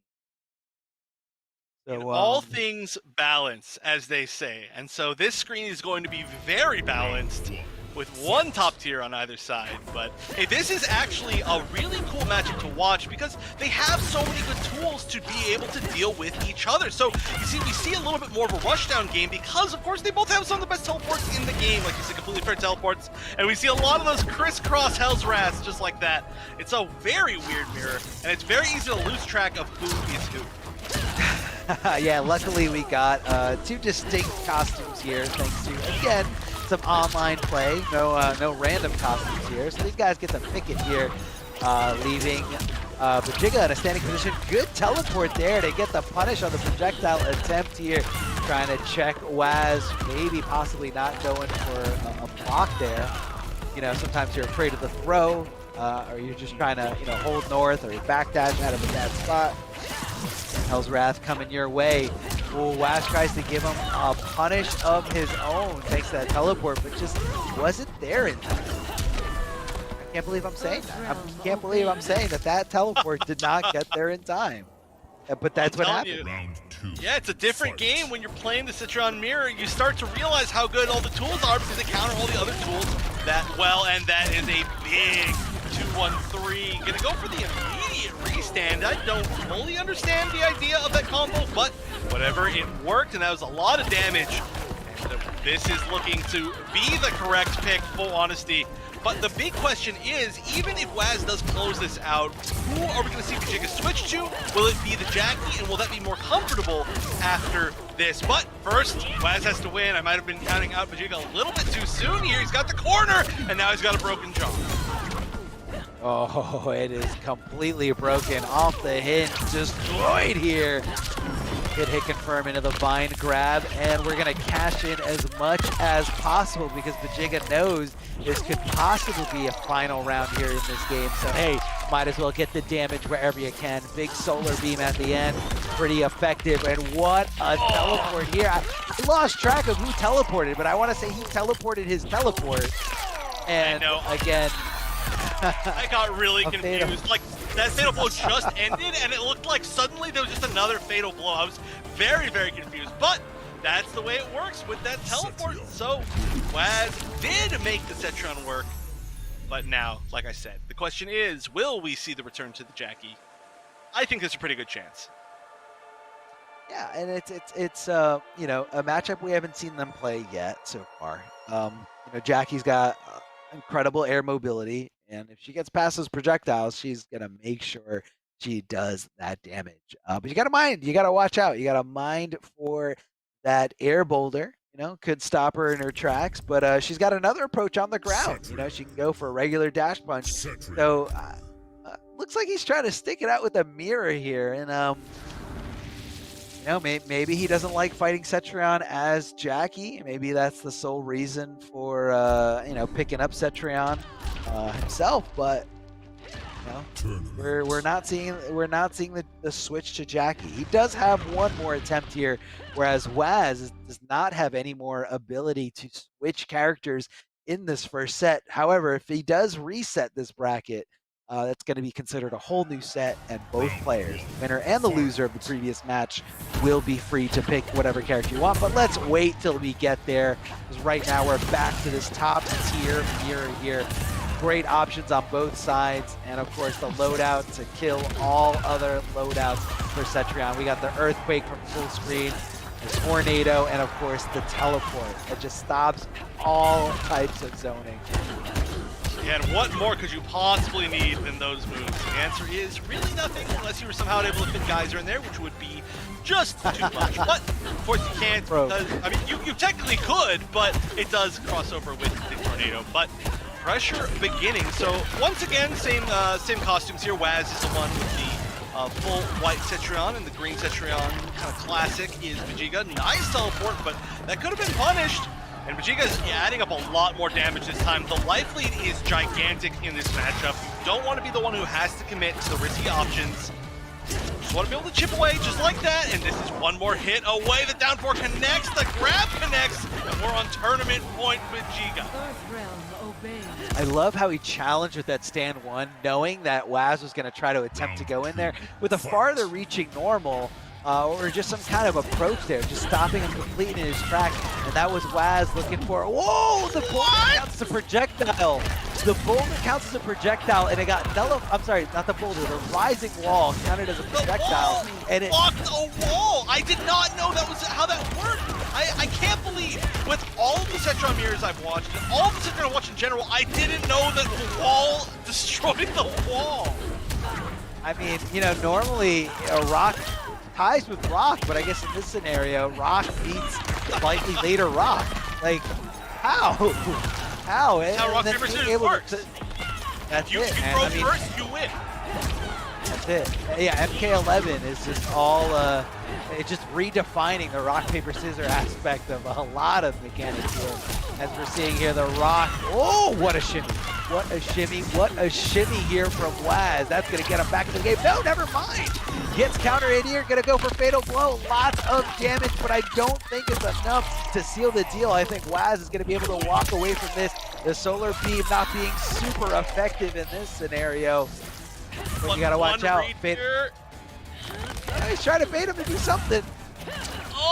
Oh, that's a punish! That should be it! No, no punish! He had that, and now we're gonna tip on the other side. No full combo. There was a chance, but now there's Chip, and one more hit of Chip. You have to teleport. You have to do something here. The patience is incredible, but you need to find a hit in the down one from Vegeta, and this streak from Waz is done at 5. Is not going to find the 5, or so this is 6 streak, is not going to find the 8th streak. Finally being dethroned in the Cetrion mirror. The Cetrion worked out a little bit, not quite enough, and the Jade certainly was not the answer. And so Vegeta, like I said, finally the one to dethrone Waz.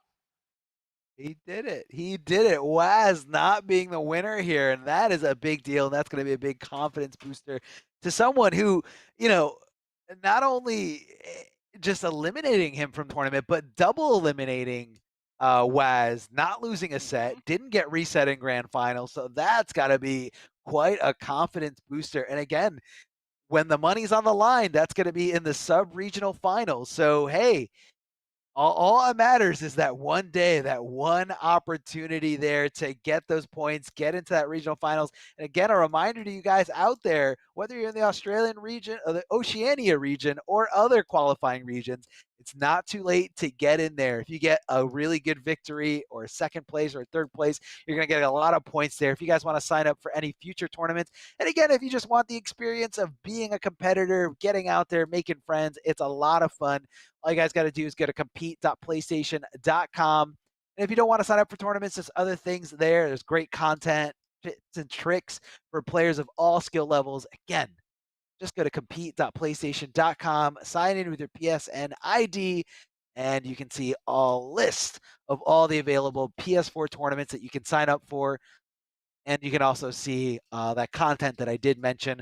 A lot of good stuff there if you guys are big fans of Mortal Kombat 11, which I assume you are because you're in the stream here watching it at whatever time it is, wherever you live. It's really late where we are right here, but this is the bracket. Wonder Chef, what was the carnage that we witnessed here? I mean, the upsets. This was absolutely upset city. I mean, first, of course, Vegeta taking down Waz in the very first round of the day. And then Gilbags taking the win solidly over Lion. And then we just kept going with honestly a lot of the upsets. I mean, Solar Plexus had been doing very, very well. Wasn't able to find a win against Mojo Dojo. Sagat against Boy, that maybe wasn't an upset, but it was honestly a great showing from Boy. Just moving forward through the entire bracket. Of course, I'm just not going to read every single match, but Waz fighting through last month's grand finals all the way to the grand finals again himself, and it just fell short of resetting it, meaning that Bajiga, actually, if you all saw me looking off to the side, I was doing the math because this is one of the biggest jumps that we've seen in points in the Oceania region. Bajiga was in a 6th place spot, so was currently qualifying, but jumped all the way up to a solid 3rd place spot in points. And we just haven't seen anybody except for Waz, who's leading by almost 1,000 points himself, which is pretty impressive. But we haven't seen anybody else jump that many points in a single tournament because nobody else has won. So that is going to be huge moving forward, and it's going to help Bajiga a lot going into what I'm assuming is a pretty guaranteed qualification to the regional finals now. I mean, look, man, you get to that, seed 2, seed 3. Those are literally as far away from the seed number 1 that you could possibly be in that top 8 bracket. So that's going to be the goal, and he's already made it. And all it took was one victory. Yeah, all it took was one victory over, one of the best players in the world that happens to be in your region.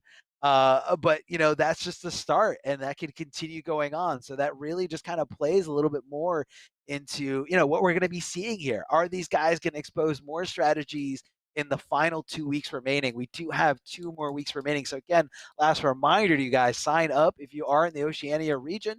Again, just to have fun, play some games on a sweaty level, just make some friends, get some unique rewards, and just be a part of this, be a part of the community, and have fun. But you got to wonder, what are these guys going to show each other in terms of strategy? Is Waz going to come back and try different characters, or is he gonna chill out and just like wait for the sub-regional finals, which a little Not that, risky. okay?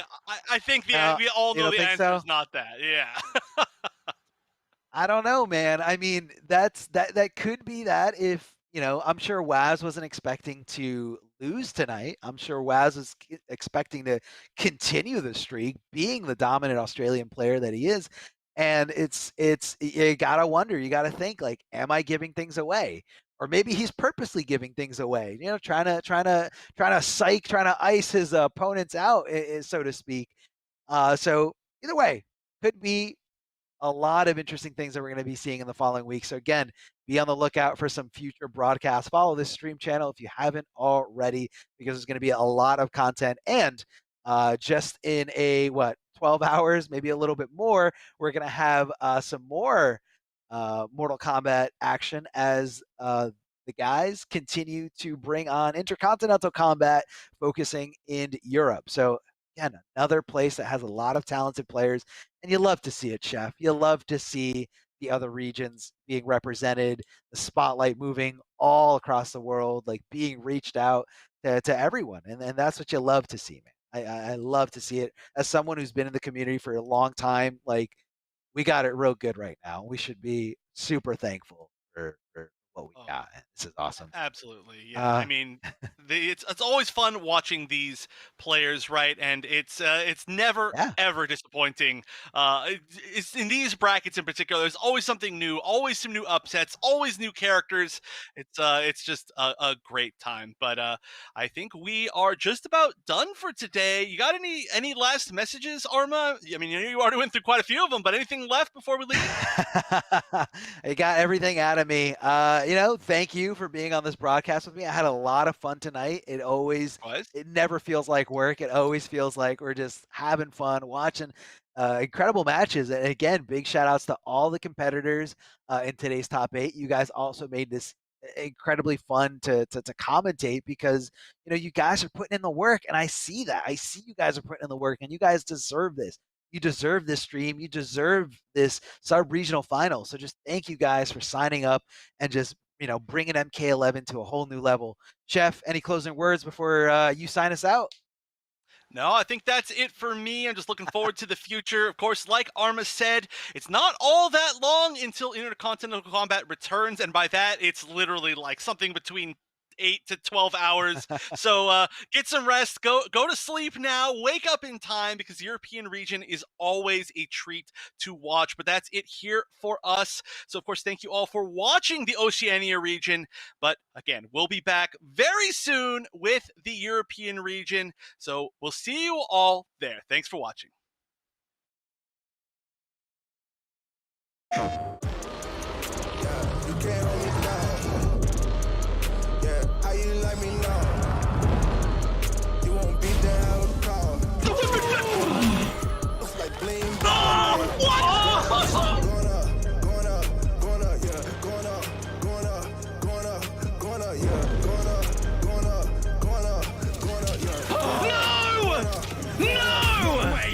No jokes, no gimmicks, just combat.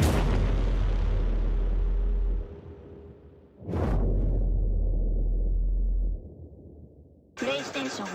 Looking for attention, I don't need the extra tension, cause I'm in the fourth dimension. Trap P is high in suspension. Now don't bother with the haters, cause they all be imitators. Real life manipulators. Get fit back up and see you later. I like me for me. I'ma be what I'ma be. I like me for me. I am who I wanna be. Na na na na na na na na na na na. Gotta prove it to myself and nobody else. Gotta prove it to myself and nobody else. I like me for me. I'ma be what I'ma be. Prove it to myself. I like nobody else. Gotta prove it to myself. I like nobody else. Gotta prove it to myself. I like nobody else. Gotta prove it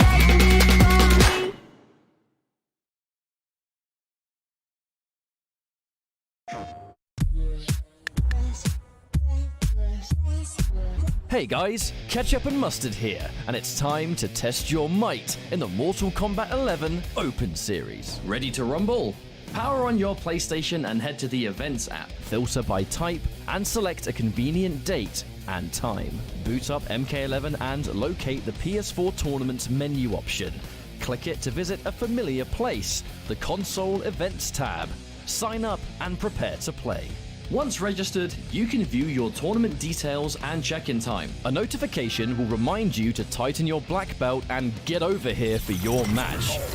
Continue combat in the open qualifiers to close in on the competition. Thank you for watching, and we'll see you in the tournaments.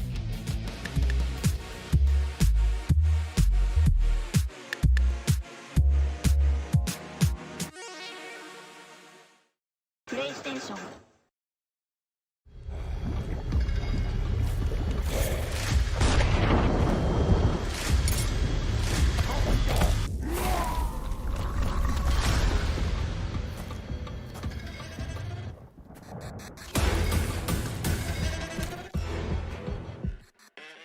Who are you? I'm your worst nightmare.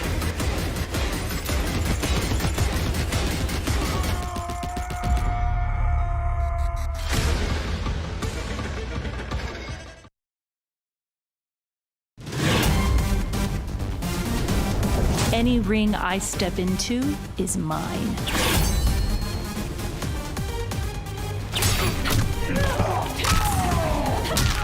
End of the line.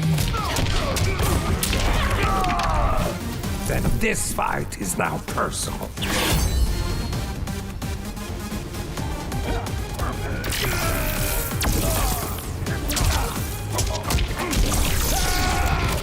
It is exhausting being so perfect.